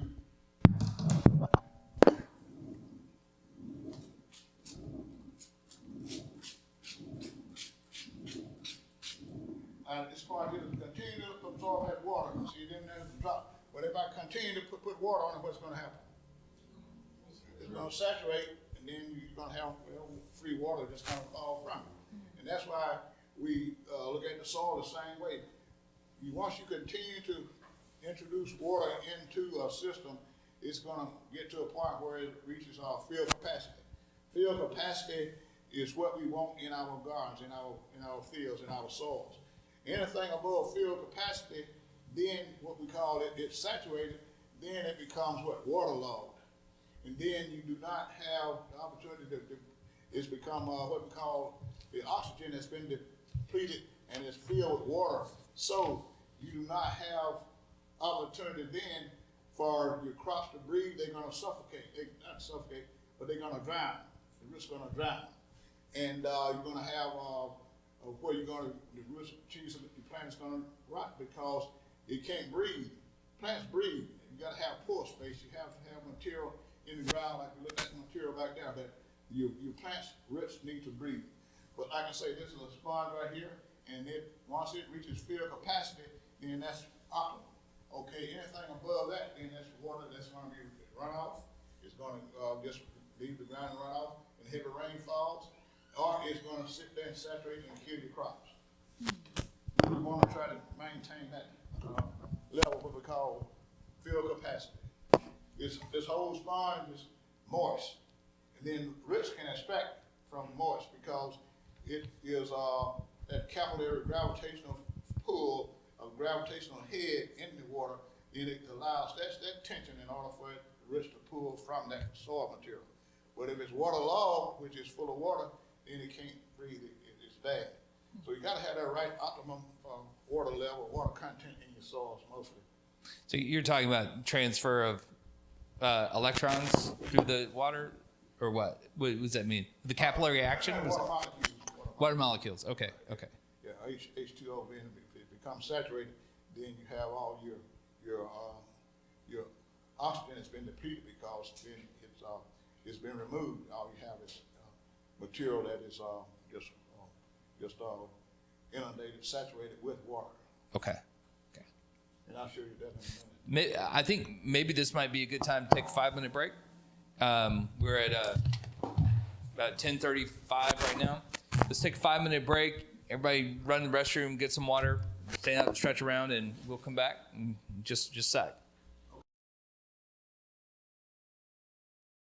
Look at what we've been talking about, soil water retention. And like we say, everything is to try to highlight how to protect what we have, but then understanding what we have is primary in order to get to that point. So what we're looking at right here is, this is a water film, and then you hit these little dots right here, these little circles. These are charges. Everything in the ground is charges, like in the electrical world. Everything, it has energy. Something is driving it, something is forcing it. Just like when you are taking medication. You know, you hear about these different types of medication, but you hear about all the whole list of side effects, a page list of side effects, what it'll do. But if it does one thing for you, help you reduce weight, lose weight, help you with your heart, help you with your blood sugar, but at the same time, it has a whole laundry of other side effects. So one of the things we look at here in the soil world is your water molecule that has a negative charge, H2O, okay? And the O is a negative. So all these calcium, magnesium, sodium, all these nutrients are trying to connect with that charge, everything is a charge. What, two opposites attract, but no, two opposites attract, right? It's a negative and a positive. That's what attracts each other. But the same charges, they do not attract. They repel each other. They repel each other, right? But you're looking at all these out here in the world. They're looking to get to that water molecule. Everything is looking to get to that water molecule to make a compound. Okay, so this is what's competing. And also, what else is competing? Your plants are competing with this activity that's going on. But these charges, and then in turn, what's driving that? Your microbes are driving that, trying to generate and break these charges down so they could get some oxygen, they could get some calcium, they can get some, really they want some nitrogen, and they're trying to get all those molecules in order for them to grow. Okay, now one thing about it, when these charges have to be satisfied, all these charges have to be satisfied in order for the plant to get anything. The plant comes secondary. So it's competing in this world of charges, and everything's competing, trying to find another attraction. And then once these charges have been satisfied, what's left over here, that's what's available to the plant. Yeah, but until those charges get satisfied around this water molecule looking at negative charge, then what's left, then that's what's available. You say plant nutrient availability. So that's what everything is it's competing, it's a world of competing. If you really could look at in a microcosm what's going on in the ground, it'll scare you. I mean, you got Star Wars, David, you think Star Wars ain't nothing compared to what's going on in the ground right before us. We can't see it, we don't realize it though. But that is what we are competing with. So we have to understand that in growing in the agriculture world, in crops and grazeland and everything, we have to have that water. That water content has to be optimum in order for it to provide enough charges in order for these charges to be satisfied. And then that's where the medium that's left over out here in suspension, then that's what the plants are able to retrieve for their growth. So this is what the chemicals are all about. This is what they're doing right there. Yeah. So all that stuff over there on the right, these are your nutrients for your plants. Right. Your plants are trying to get that stuff because they need that in order to grow and thrive. Right. All right. Yeah. But if you don't have the right balance of other chemicals in that soil, then what happens is those things on the right that your plant needs, they get tied up. Yeah. They get tied up by other chemicals, right? So you got to add chemicals in there that will then join with those chemicals that would otherwise tie up the things you need. You want them loose. You want them loose so that they can attach to the roots. Right. Are there any fertilizers that will help give? I know, nitrogen and things like that, but like. Well, good point. What we call a soil pH. That's what it has to be, that balance. And soil pH is the negative ion of your hydrogen ion activity. And that's what's measured. And it has to be at a level of 5.5 to 6.5 for, in that range for optimum plant growth and crops. And it's 5.5 to 5.6. That's when you hear about people needing lineman application, lineman program. That's why you need soil tests so you know what your pH range is in order to determine what nutrients and what quantity to apply. Soil pH and your acidity level, that is what need to be in an optimum range, 5.5 to 6.5 for most your crops in the southeast, for most especially crops in grasslands. And if it's outside that range, no fertilizer there is going to do any good because of the charges, like I said, the hydrogen ion activity, then all those charges have to be satisfied in order for any nutrient to be available for plants.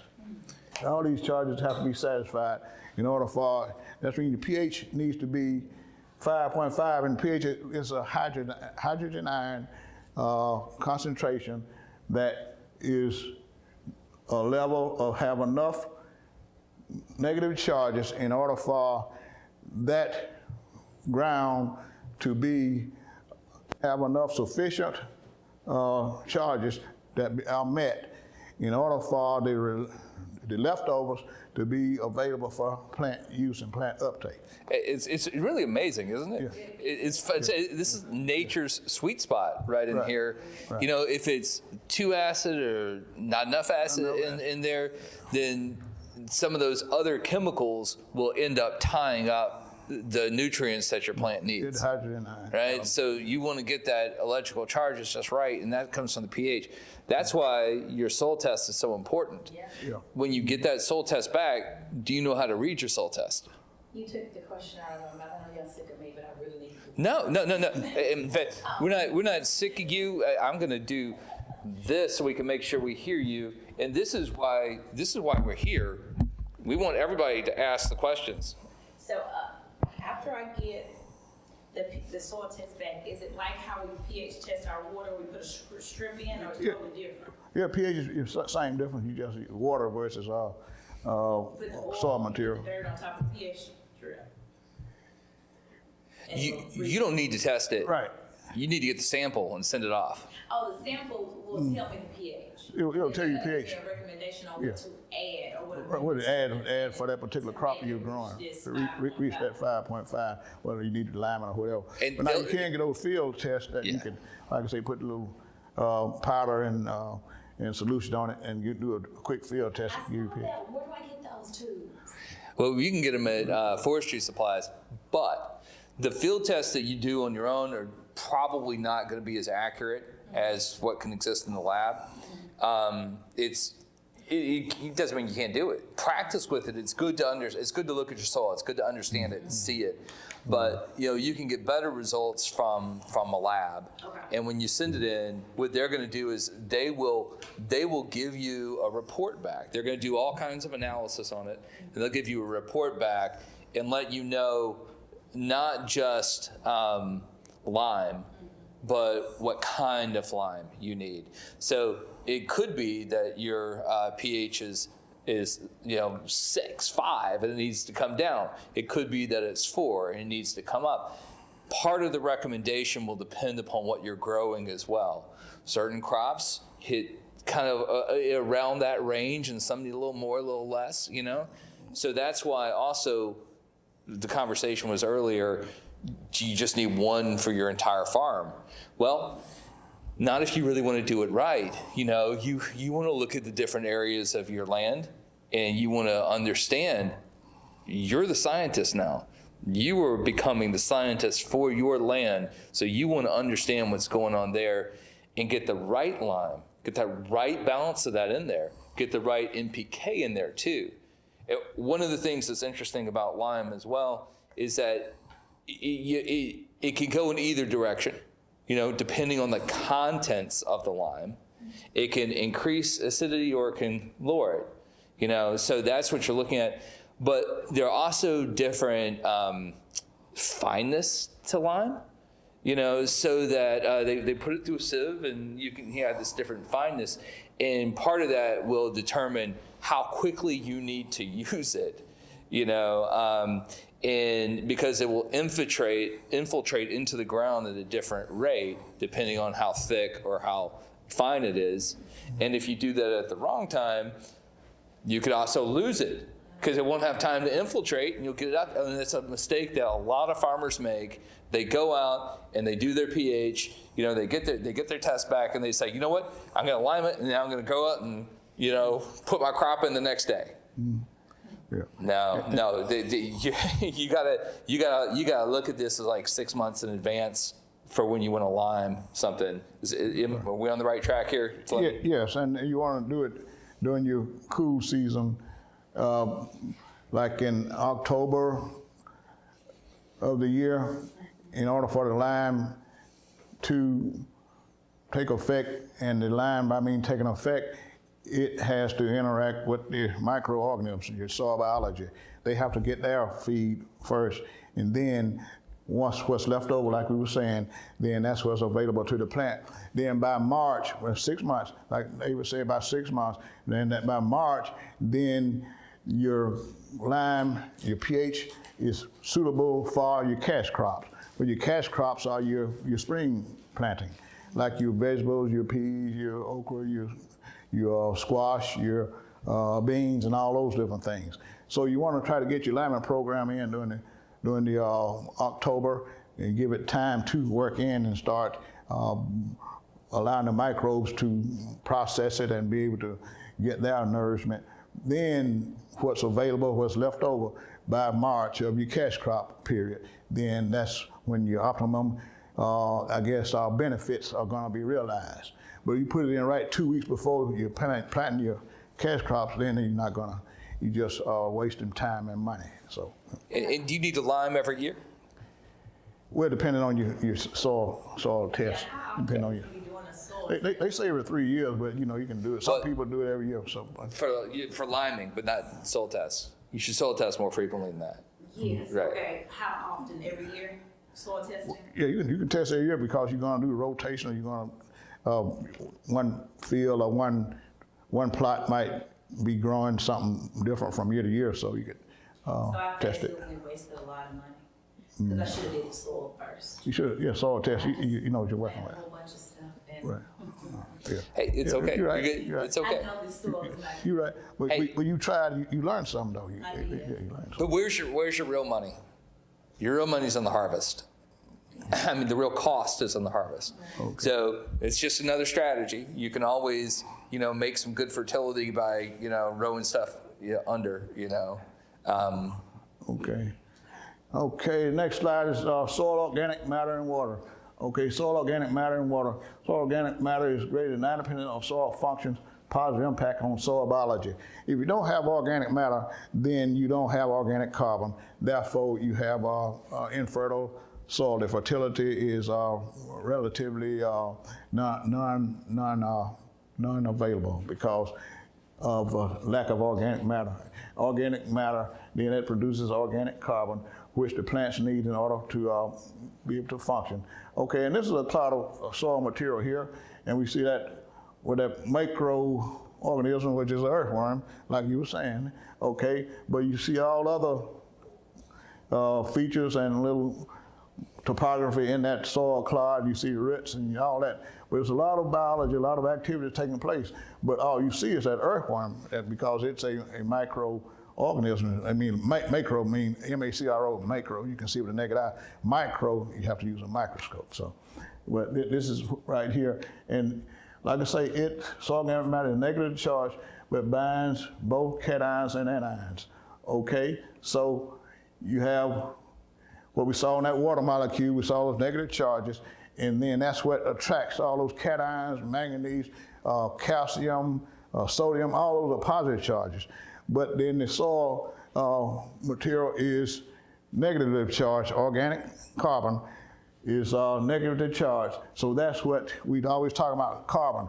We've heard all talk about global warming, climate change, all that stuff, where we see carbon is not being sequestered, not being retained down in the soil. It's going back into the atmosphere, causing problems because you have that global effect. And then those carbons get back in the atmosphere, then they get trapped. Carbon in the atmosphere can be there for 120 years, 150 years. And that's why it just continues to build upon. That's why we're having trouble now with our conditions. Our climate is changing on us because of that. But if we maintain or manage the soil properly, this is your carbon bank right here. This is what's being retained. This is where it's being retention and soil retention, soil carbon sequestration is being tied up by the microbes in your soil. It's not the sand, silt, and clay. It's tied up into your microbial, your biological community. That's why it's the soil carbon. We're trying to do sequestration. That's why we're encouraging vegetation at all times, some type of cover crop. You got live conditions in your soil. Microorganisms have live root attraction. If you have live roots in your ground at all times, then your microbes are active year-round. Okay, if they're active year-round, they are using carbon in the soil, and it's being retained. It's not going back into the atmosphere.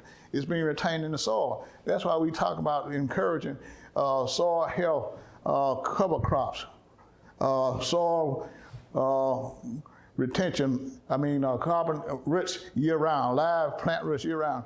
When you have your cool season, it need to be some type of ground cover, whether it's clover, whether it's wheat, whether it's rye, some type of cool season grass in order to maintain some type of activity in your ground year-round.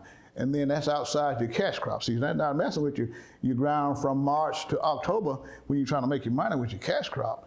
Then this is doing that from October to March. October to March, that's your cool season. That's the time where we like to just let our field stay idle, let it just stay idle or fallow until cash crop season. But now we found out that it helps environmentally keep ground cover year-round, and also it helps to protect our ground during that time. And like I say, the soil is a living, natural, dynamic system. Okay, it don't die from October to March and then come back alive again from March to October. So what you want to do is have it living year-round. Living year-round, that means you have some type of activity on that ground surface year-round, okay? And then that keeps these the earthworms and all of them, keep them something to do. Give them some activity to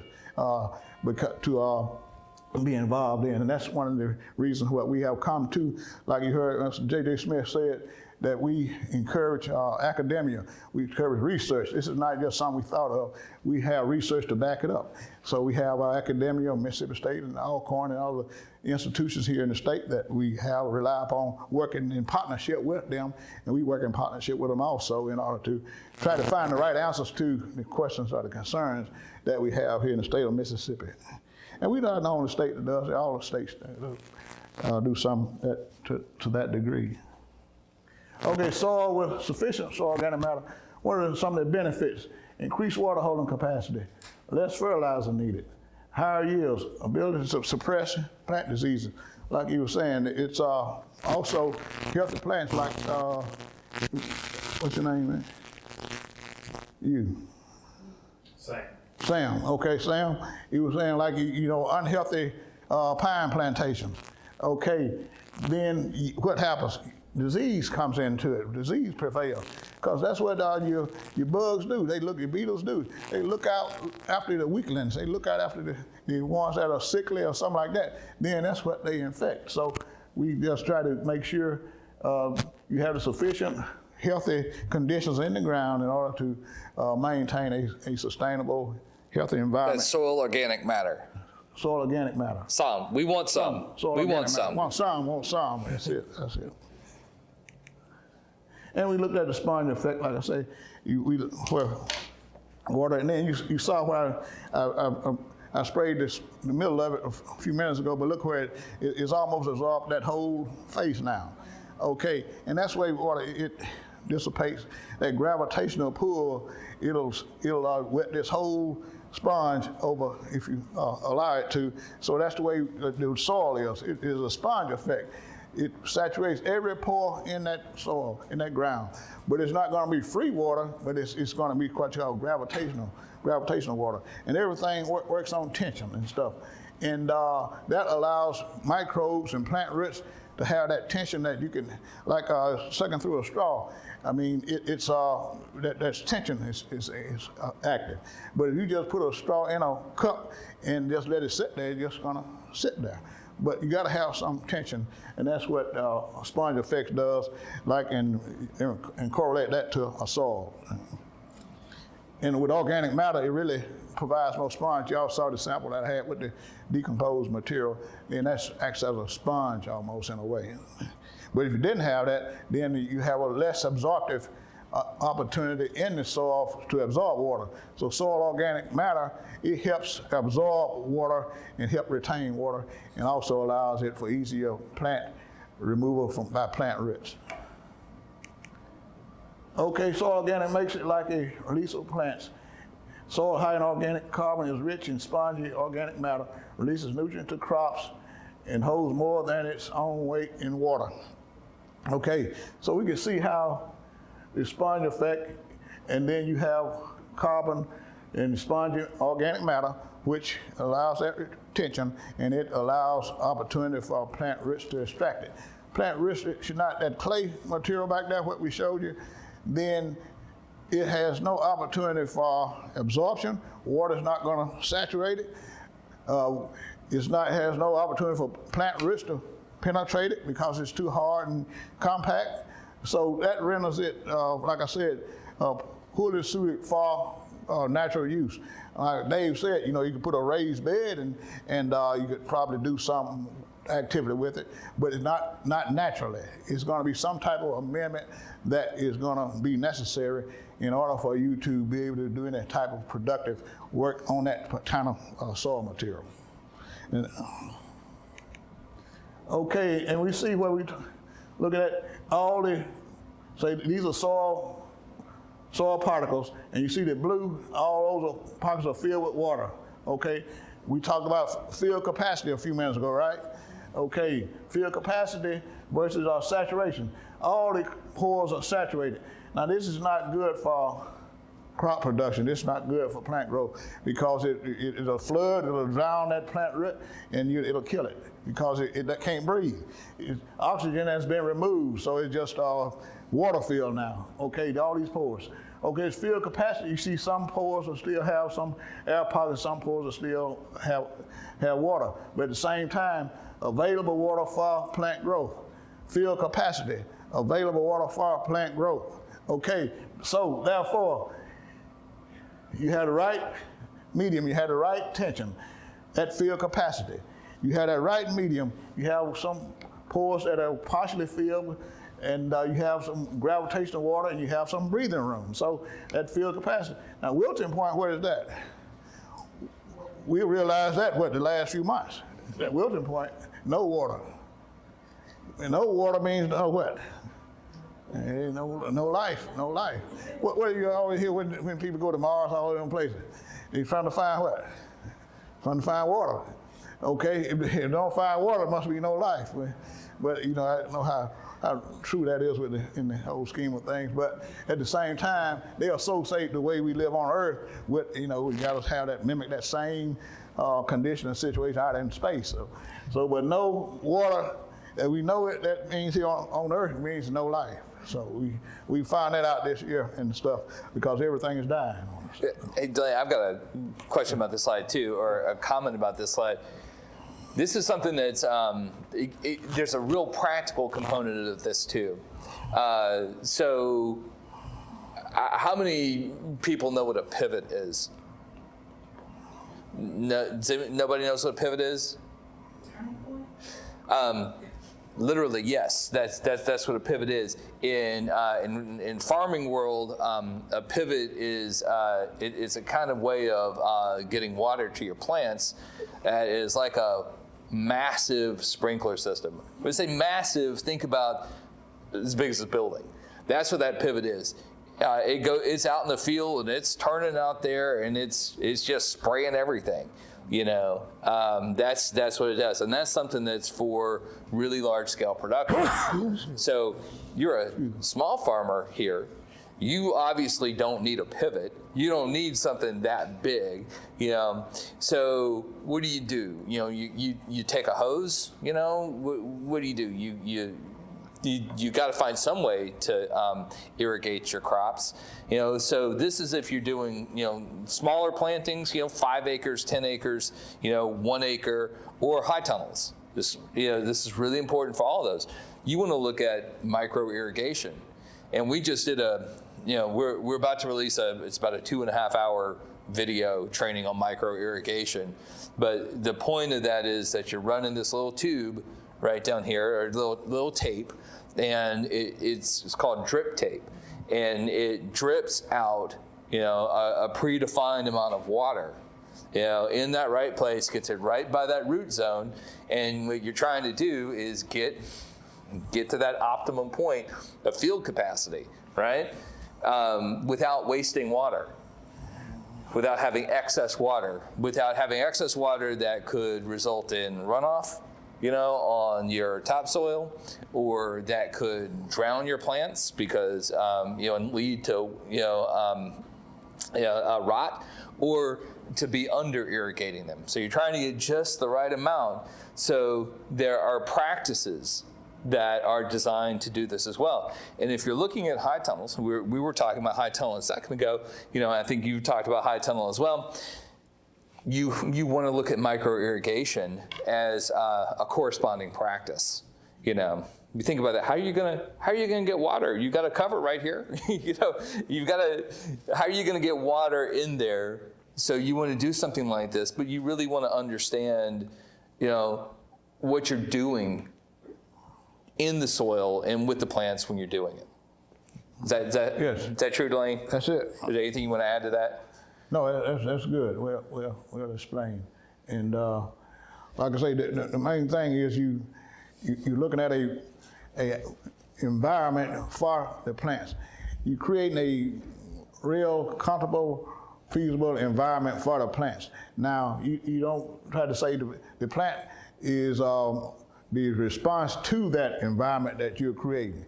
You want to be a soil fertility expert, a soil fertility manager, in order to have a healthy vegetation, healthy crop, healthy plants. You manage the soil, not the plant. You manage the soil, not the plants. Okay, and we see that sponge effect again. We see soil organic matter. And see, what's the optimum soil organic matter that will provide the most benefit based on that slide here?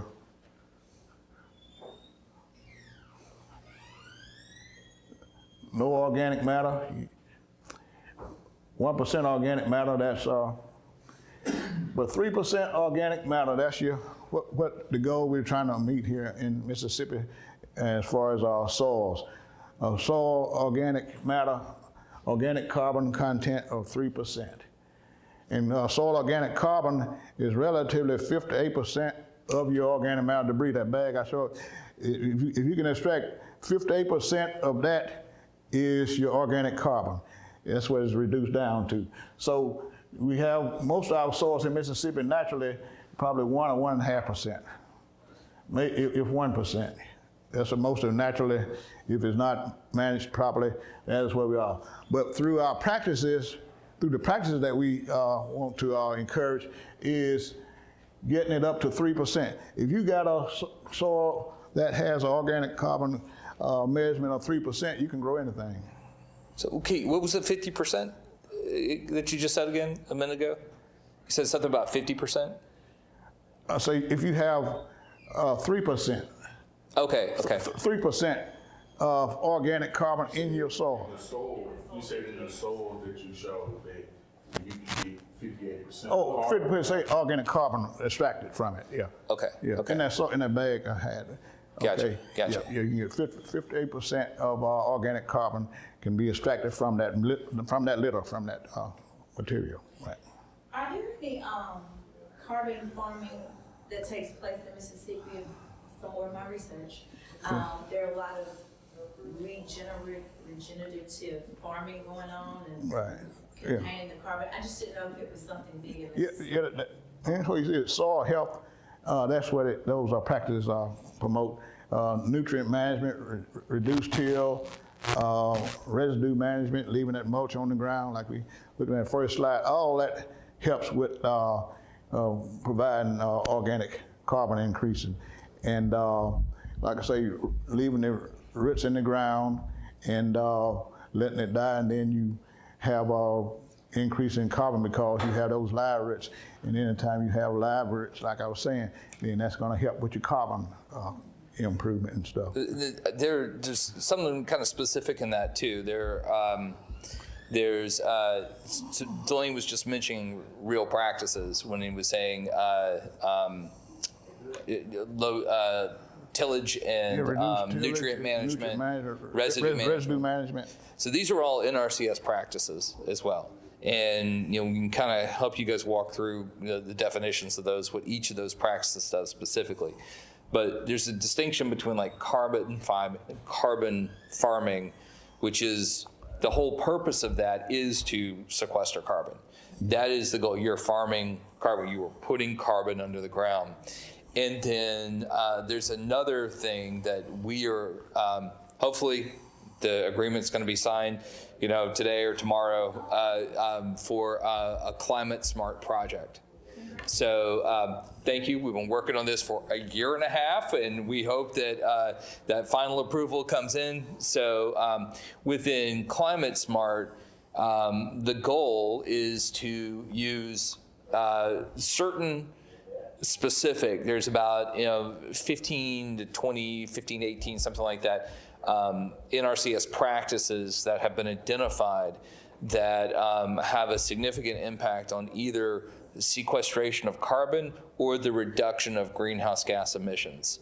All right, so for this particular project, we would then begin working with farms. Over a 5-year period, we'll build up to 30 farms that we're working with.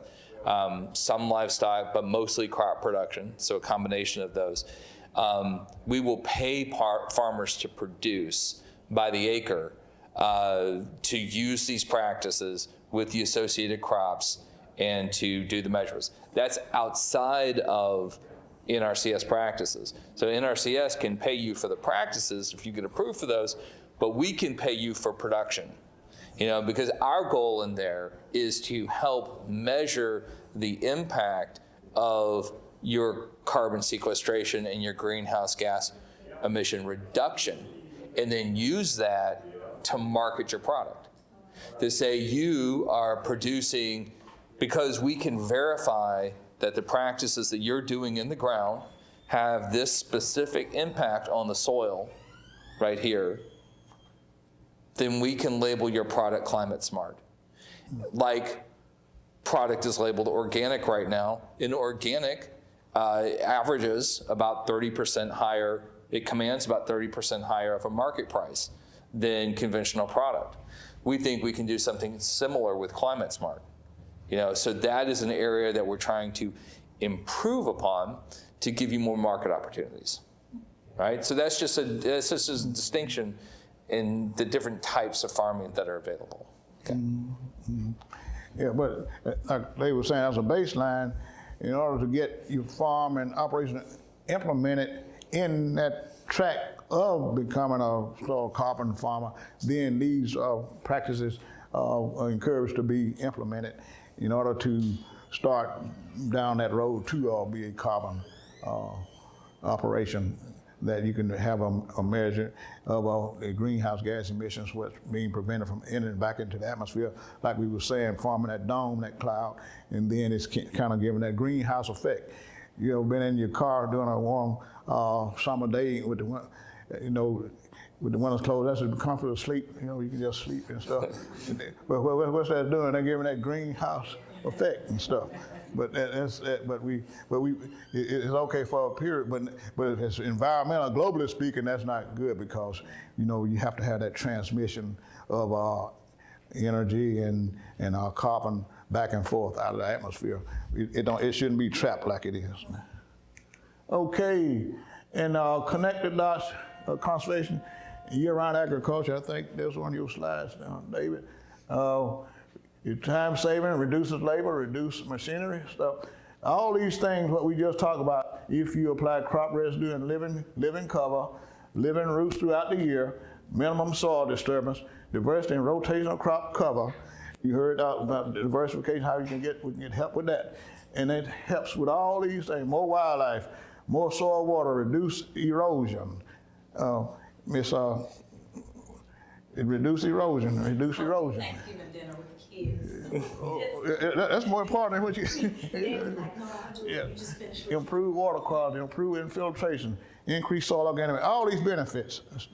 And that's what the whole object, the whole end game is to, what we see right here. When we improve that, then we can say we are doing something good. We on as a state, as a producer.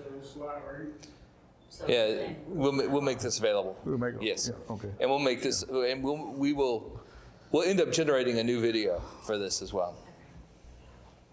Yeah. They say, like I say, connect the dots, and that's going to equal good carbon farmers, good carbon program. And it's not only helps the environment globally, but what it does, it helps each farmer individually and collectively. We're going to be able to see or realize a healthier environment, healthier water quality, healthier more water quantity, because you're going to have to reduce your water needs, because what you're going to have retention of all those conservation cover, residue management, mulching. It retains water moisture down in the soil. It's not going to evaporate every hot day. You're going to have moisture that's down there longer for plants to take it up, so you don't have to irrigate as much. So you're going to retain or save a lot of water usage that way, because you're applying those good soil health practices to protect your soil and water resources. And that's the concern that we're dealing with, and that's what we aim to do to help producers and landowners be able to be better stewards and managers of their natural resources, which is soil and water. David, thank you. Yeah, thank you, Delaney. Thank you. Excellent. So I'm going to show you guys a couple of things real quick. And on the way to showing you that, I want to let you know that if you go to our website, upinfarms.com, you will see that there is a place on this website that we've got NRCS practice portal. All right, you can click on that, and we try to make all this stuff available for you by the end of this month. You can't see that very well. Let me zoom in a little bit more so you can see that a little better. Does that help a little? All right, so by the end of the month, we're going to have this fully out. So you'll be able to see all these different practices on the left. So these are the 160 different EQIP practices through NRCS. We were talking about micro irrigation before. So it's got a code. Here's a little short description. But if we click on that, we'll have a more, a deeper explanation of what this is. We see, what types of land it can be used with. We see these are associated practices that, if you're getting micro irrigation, often you get a water well and a pumping plant to accompany that. You might get irrigation water management or an irrigation reservoir or a pipeline. Depending upon what your specific needs are, those might be the things that you get, and you might also be looking at a high tunnel, in production for that. So those are often practices that work in conjunction with one another, okay? And so we've got some explanations for this stuff down here. I'm going to come back to contract scenarios for that practice in a second, but just want to let you know, if you scroll down on the page, you'll be able to read more about what is the purpose of this practice. What is the purpose? What is it actually supposed to do? We got a summary, and this stuff down here is generally the things that will end up being in a contract that you get, okay? So if you read this, you don't have to memorize all this stuff, you don't have to do that, but it just gives you a little bit of information about the background of what engineers are doing. So when you work with NRCS, you go into a contract with them, they'll send an engineer out to your farm. So you're not responsible for doing that engineering yourself. So when I said you can do practices on your own and you don't need NRCS, that's very true. You can do that on your own. But you may find that, I can benefit from this. I can also get paid for it. But in addition to that, I can also benefit from the engineering resources that NRCS has, and so you can make sure that they're, coming in, what they're looking at, they're looking at the water quality. They can help you design, the right emitter spacing and, operator pressure and things that you need for everything to go into your system. So all this is in here. And then you can find, there's some specific considerations to look at in here. And basically these become part of instructions for your general plans and specifications that you'll have for your specific contract. And then that leads to, what is the operation and maintenance, often called the O&M part of your contract. And that's what you get. You get an O&M plan. So operation and maintenance plan. So there's some things, like a fence. If you get fencing out there, which you'll have if you have livestock, but not if you have crops, or if you've got something like an access road. So it's a road. You're getting something, it's either gravel or maybe paved, but it is providing access from one part of a farm to another. And it reduces compaction in general, and there are benefits to having that there, conservation benefits, and that's how you can get an access road. But there's not a lot that you have to do to operate an access road. That's not something that's operationally intensive. Micro irrigation is operationally intensive. Organic transition is operationally intensive, because if you were doing organic growing, there's a lot of record keeping involved in that. So depending on what you were doing, you're going to have different requirements for operation and maintenance. It's just something to understand, when you're going into that. Now, this is the other thing I wanted to show you up here, that contract scenarios for this practice. Okay, so this is kind of the nuts and bolts of the way NRCS practices work. These are scenarios, all right? So they're basically variations on the practice. So you got micro irrigation, but it's really like a big subheading, micro irrigation. And then, okay, what particular type of micro irrigation am I getting? And so there are specs for these different scenarios that basically look at different size farms and different kinds of application that use the same practice, right? So they're gonna entail different resources. You know, so some of these might be for 30 acres and some of them might be for half an acre that they're kind of spec for the average. With that difference in scale, it's gonna require differences in engineering, you know, differences in material cost, differences in labor to do that. And that's how they end up putting together a cost for your overall practice, which we'll show you right now.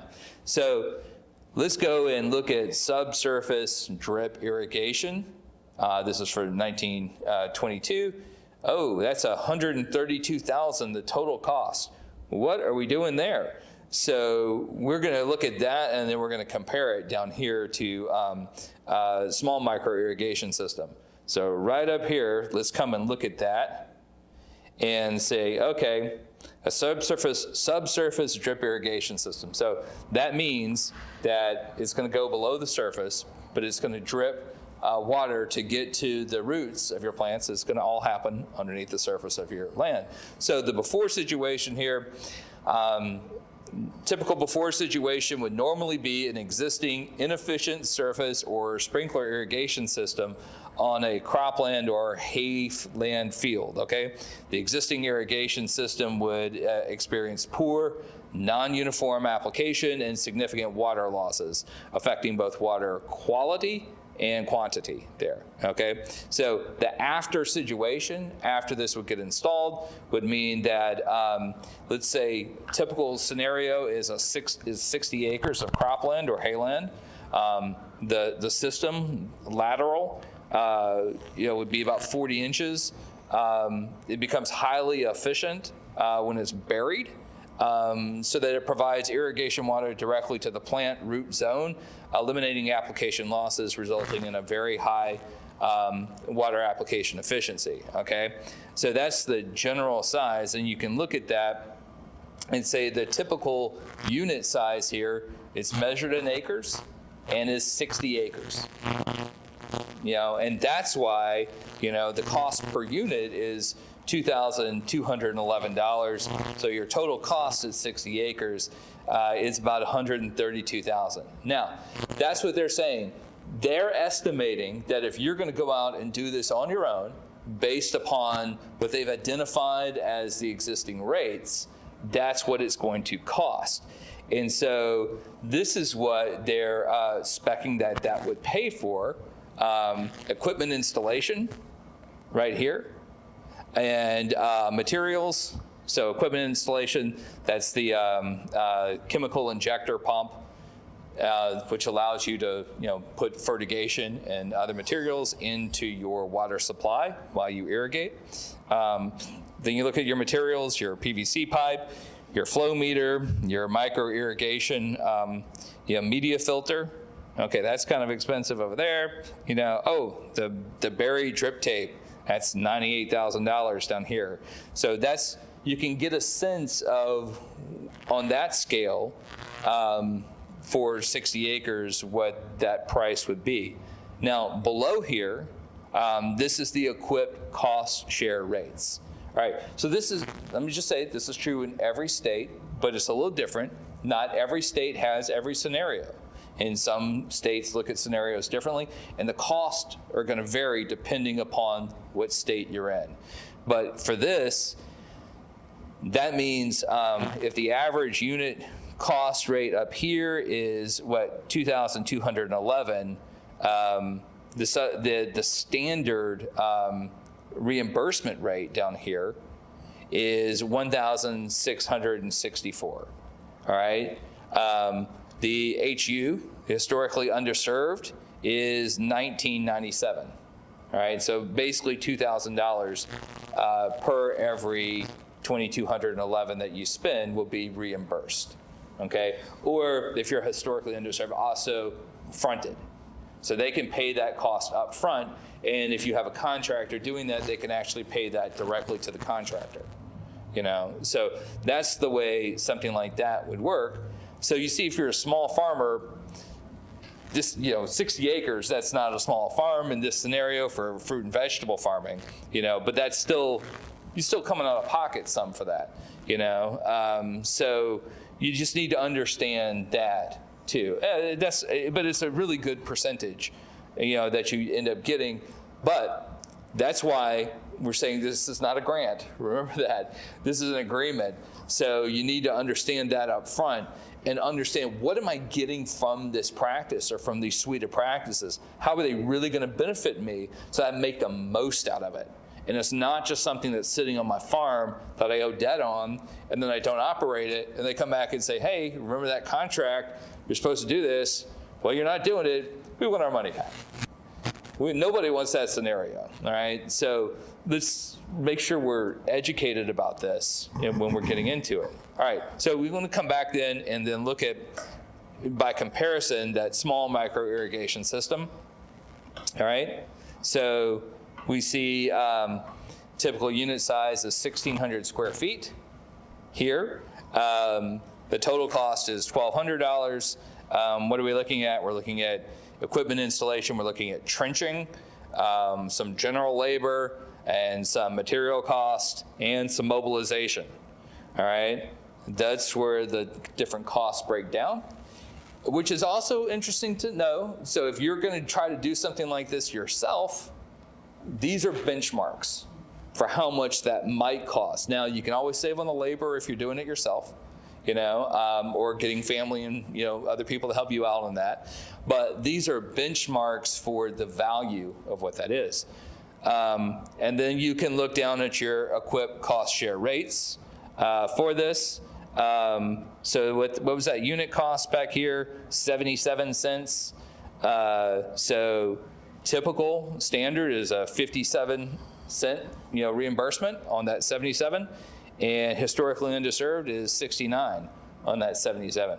So if you are able to do some of that, and you're not paying yourself the labor, but you're taking that on, you're putting extra time in there, you can actually come out of that breaking even or even making a little money.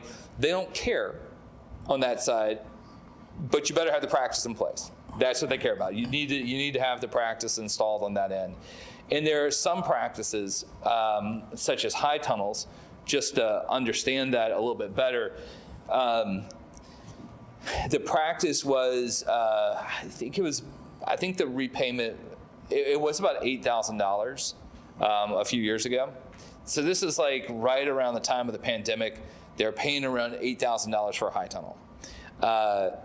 But they had such supply shortages during that time. There were groups here that you could contract with that would go out and do the installation for you. You could buy the materials and they would do it, and it would cost about $8,000 installed. Maybe just a little more, maybe about 10. But the cost for the supplies for them went up so much before they were able to do the reimbursement rates to make an adjustment on this on the national level. So the cost just skyrocketed.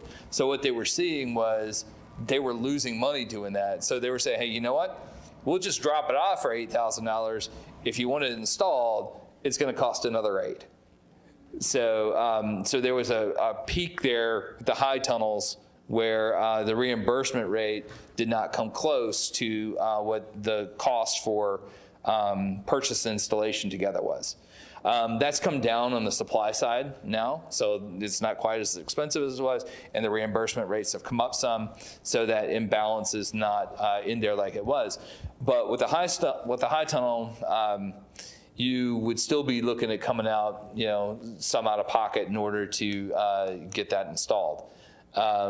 We've tried to help farms do it themselves, and I'll say it's a challenge. It's a challenge to do it by yourself. You really need somebody there who's got some experience, with construction and ground leveling. We worked with a farm so the ground leveling has to have a 10% slope max. That's the elevation from one side to the other.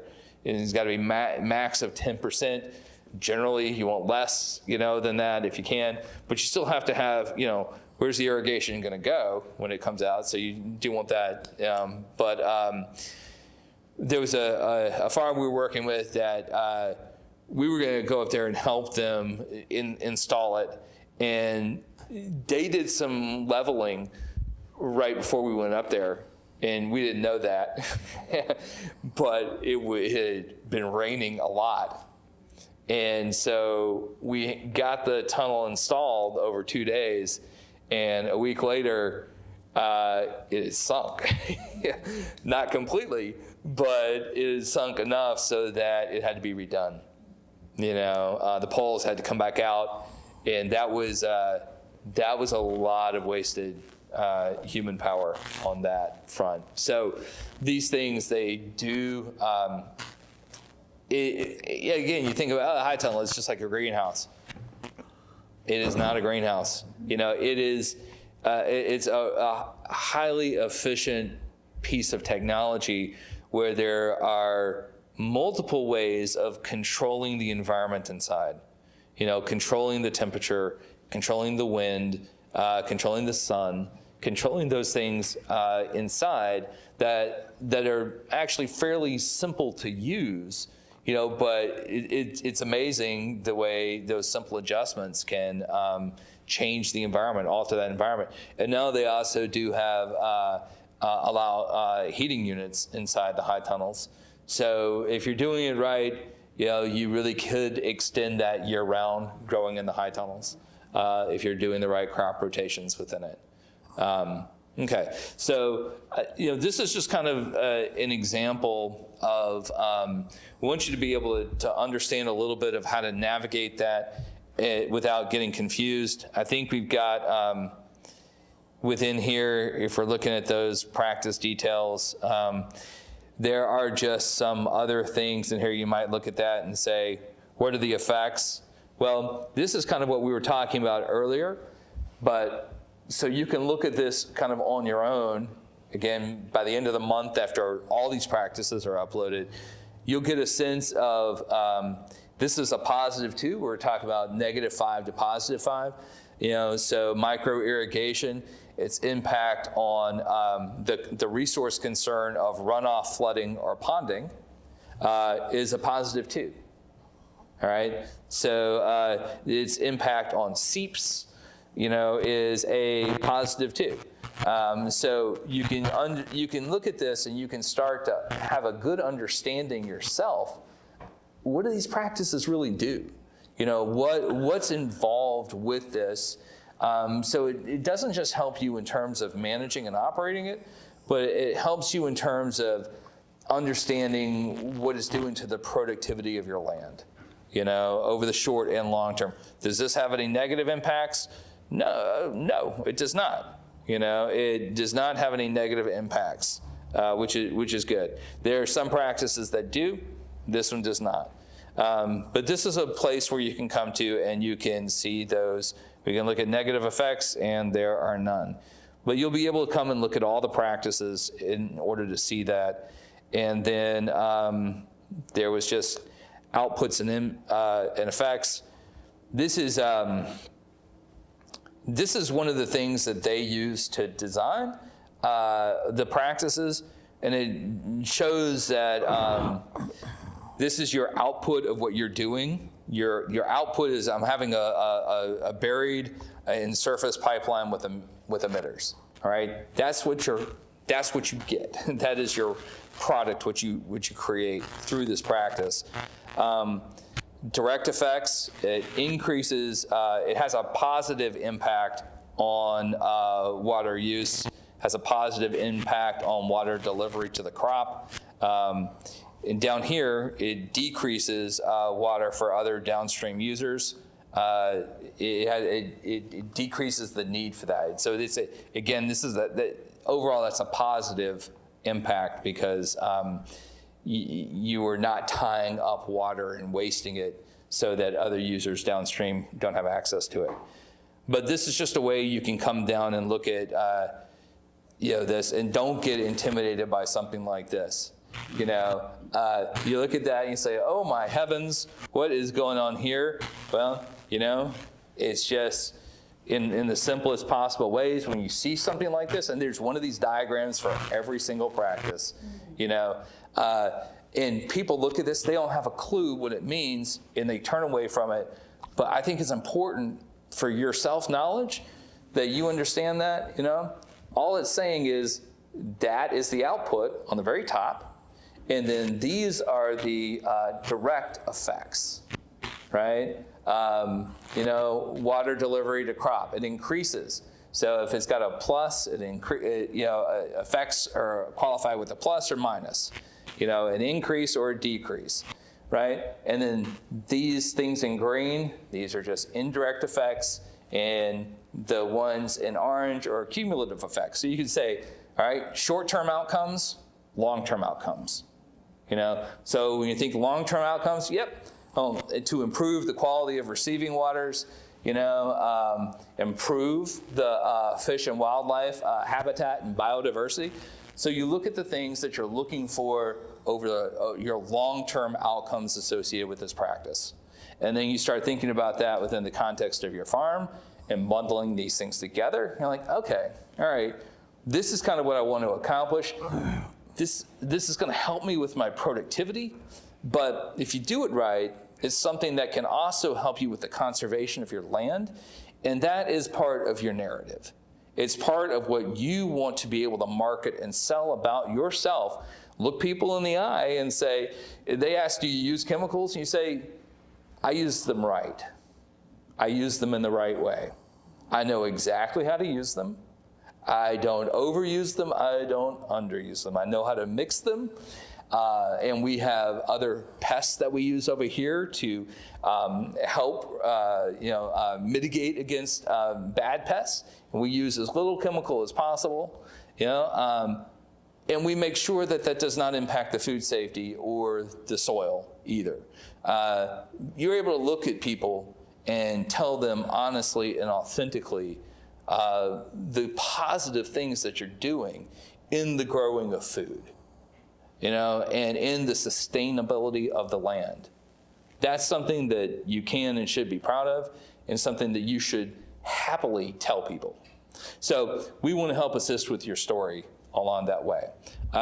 So we'll save the last 15 minutes for questions, if you guys have any, or just to be able to, talk one-on-one, but Delaney, Delaney, at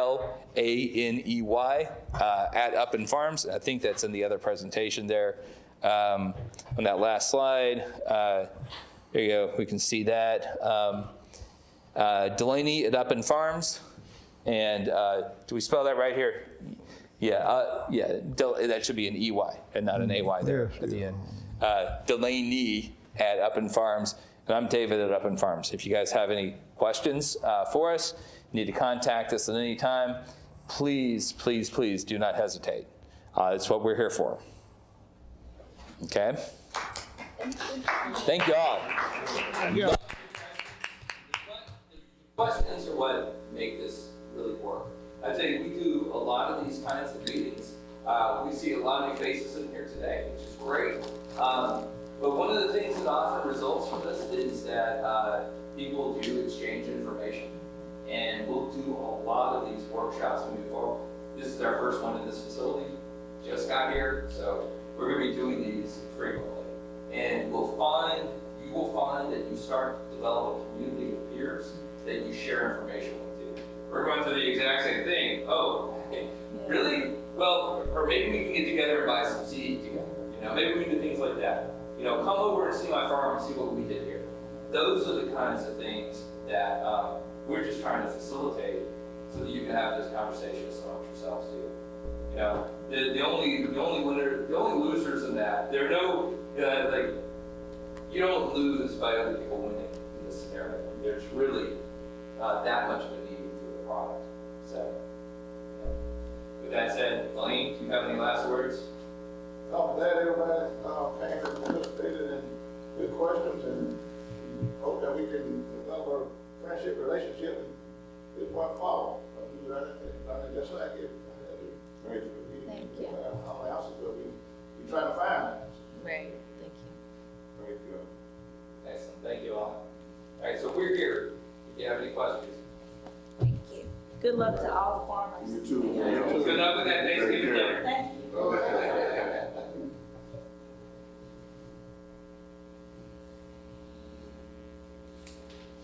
I know it's a lot of information, isn't it? It is, but I'm definitely gonna be reaching out. Yeah. Anybody has any question about urban ag? Oh, yeah. Yes. Urban agriculture. And you have a little spiel you want to give about it? You can give a little practice. We already touched on high tunnels, things like that. Give it a go. Reiterate. Try it on. So high tunnels and greenhouses, they're two different things. High tunnels and what, I'm sorry? Greenhouse, Okay. they're two different things. So greenhouse basically is like climate control, like a house. Control the weather. High tunnels, you roll the sides. So it's hot outside, you roll the sides of 3/4 way, so all the way, you have a front door. And it's big enough, it's 30 by 72. You can bring a tractor in to get the beds and everything ready for you too as well. The raised beds, you can do two different ways. You do a frame raised bed or an unframed raised bed. But with those, it has to be between 6 to 24 inches from the top soil to help you with that. So it's more of my grandmother and grandfather back in the day did garden in the backyard. I'm helping more of the make people understand how to do it and show practice how to do it. Micro irrigation, raised beds, high tunnels, long tunnels. Long tunnels are small ones. They're about 4 feet max. 4 foot max. And it goes between, let's say to the length of this table as far as the low tunnel. But you have like in between that low tunnel, you have like 4 or 5 beds to go with that low tunnel. So like I said, I'm here to help majority everybody in local, urban, or anywhere that's community wise to teach them how to do urban conservationists. You have your contact information? I can write on the board. Yeah, that's fine. Excellent, thank you. And what's your name again for everybody? Julius Johnson. And where are you located? I work with J.J. Smith. I work on Pearl and also help in other counties too as well. So the county called me and I come out. Great. Yes, sir. Yeah. Excellent. What was the first gentleman's first name, Mr. Smith? J.J. Smith. JJ. Yeah. So what's sticking with you guys after today? What are your thoughts? And we're like, okay, I got that. And we're like, well, I have no idea what's going on with that. Well, with me, I'm in the process of identifying land, and I'm trying to see what combination I can put together, being a veteran and also somebody who has taken a few classes and that kind of thing related to farming. I just want to see what's the best route for me to go to be able to do some farming, and also dealing with habitats, you know, where things might not grow, you know. Right. Well, so one thing I'd suggest to everybody is if you are new, beginning farmer, you're getting started. Once you find the land that you want to use, get started on it right away. Doesn't mean doing a lot. It means just doing a little bit. Do put something out there that you can irrigate, right? And this is important. That's important for NRCS. So you need 2 years of irrigation to qualify, within NRCS. But you also, if you're interested in insurance, like microfarm insurance, something like that, you need 3 years of Schedule F, minimum. So you can do that. You can farm without the microfarm insurance. You can do that just fine. But it is really beneficial. But it just means that get something out there. sell it to somebody, so that you have a record of it. Even if it's $100, then you put that on the Schedule F, and you're starting to develop a history of that. We'll do some other workshops later that can help talk about taxes and things like that. And a lot of farmers don't, especially in Mississippi, don't necessarily report what they're doing. They grow stuff and they don't report it on their Schedule F, and they want to go under the radar and do that. But if you're farming right and you have good advice and good legal advice, good accounting advice, you're probably leaving money on the table, because there are probably losses that you can account for, especially if you have other income coming in, that you can offset taxes that you would owe on other stuff, by having losses, everything that you put into actually growing. So when it comes to doing that, managing your records and thinking through those things and really thinking about it as a business, over the long run, just do it right, set it up, irrigate it, sell some stuff, get a Schedule F, give yourself time to figure out what you want to do and have the flexibility along the way. Yeah.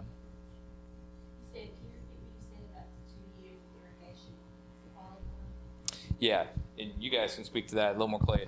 Well, it really depends too. But say what you need irrigation history. Irrigation history can be basically you grab a water line. You grab your hose pipe from your backyard and go to your plants, irrigate it. Yeah, that's irrigation history. As long as you log it, say, hey, I'm irrigating that way, we can have some type. Okay. As long as you have something like that on record that you've been keeping record of, we can justify helping you out with micro irrigation, that you understand the process of it. So that's our biggest concern. Yeah, that's great. And I think we said this earlier, but we did do a video on micro irrigation, and it's edited, but we're doing some tweaks on it. So that should be out by the end of the month too. It's 2 hour and 45 minute, demonstration in the field.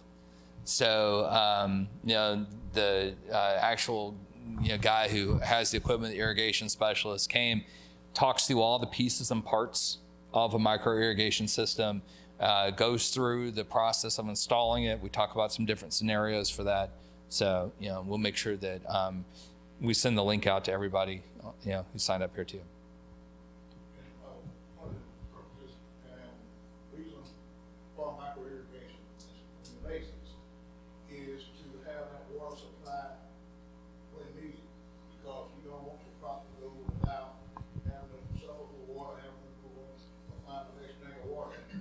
All it needs to be thinking about is put on growth production. That's one of the primary objectives of having that water source available when needed. And in conjunction with soil health practices, then that should help, leverage the need for irrigation, because we're going to have residue management, like I said, all that kind of stuff that helps water retention. Retain the water where it's needed for longer periods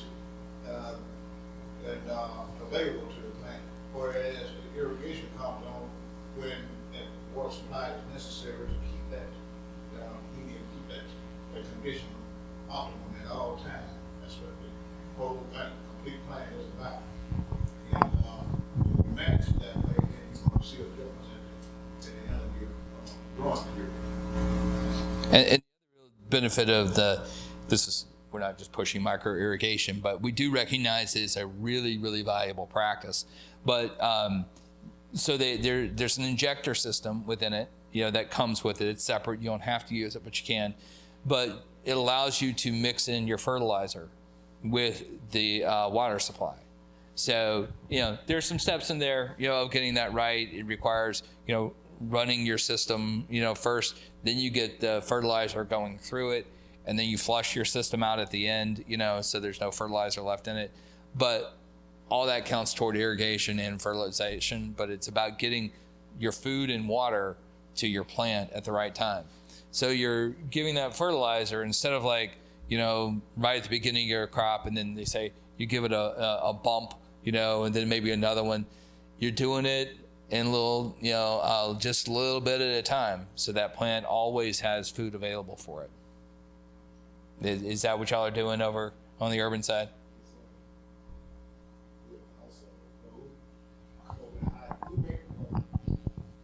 I said next 4 months, we're about to do a demonstration of building a high tunnel. So it'll be a video of somebody in the field building a high tunnel from beginning to end, showing the land leveling and everything too as well, and also the other practices incorporated inside that high tunnel too. So we're working on that now in Central Mississippi. So. Yeah, it's a unique thing. I participated in one up in Lexington a couple of weeks ago on a gentleman's farm, the high tunnel. Built another one right beside one that was already there. Yep. With their lines.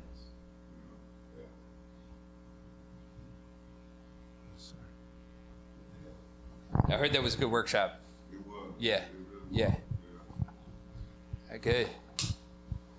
All right. So thank you very much for coming today. We really appreciate your presence here. Thank you.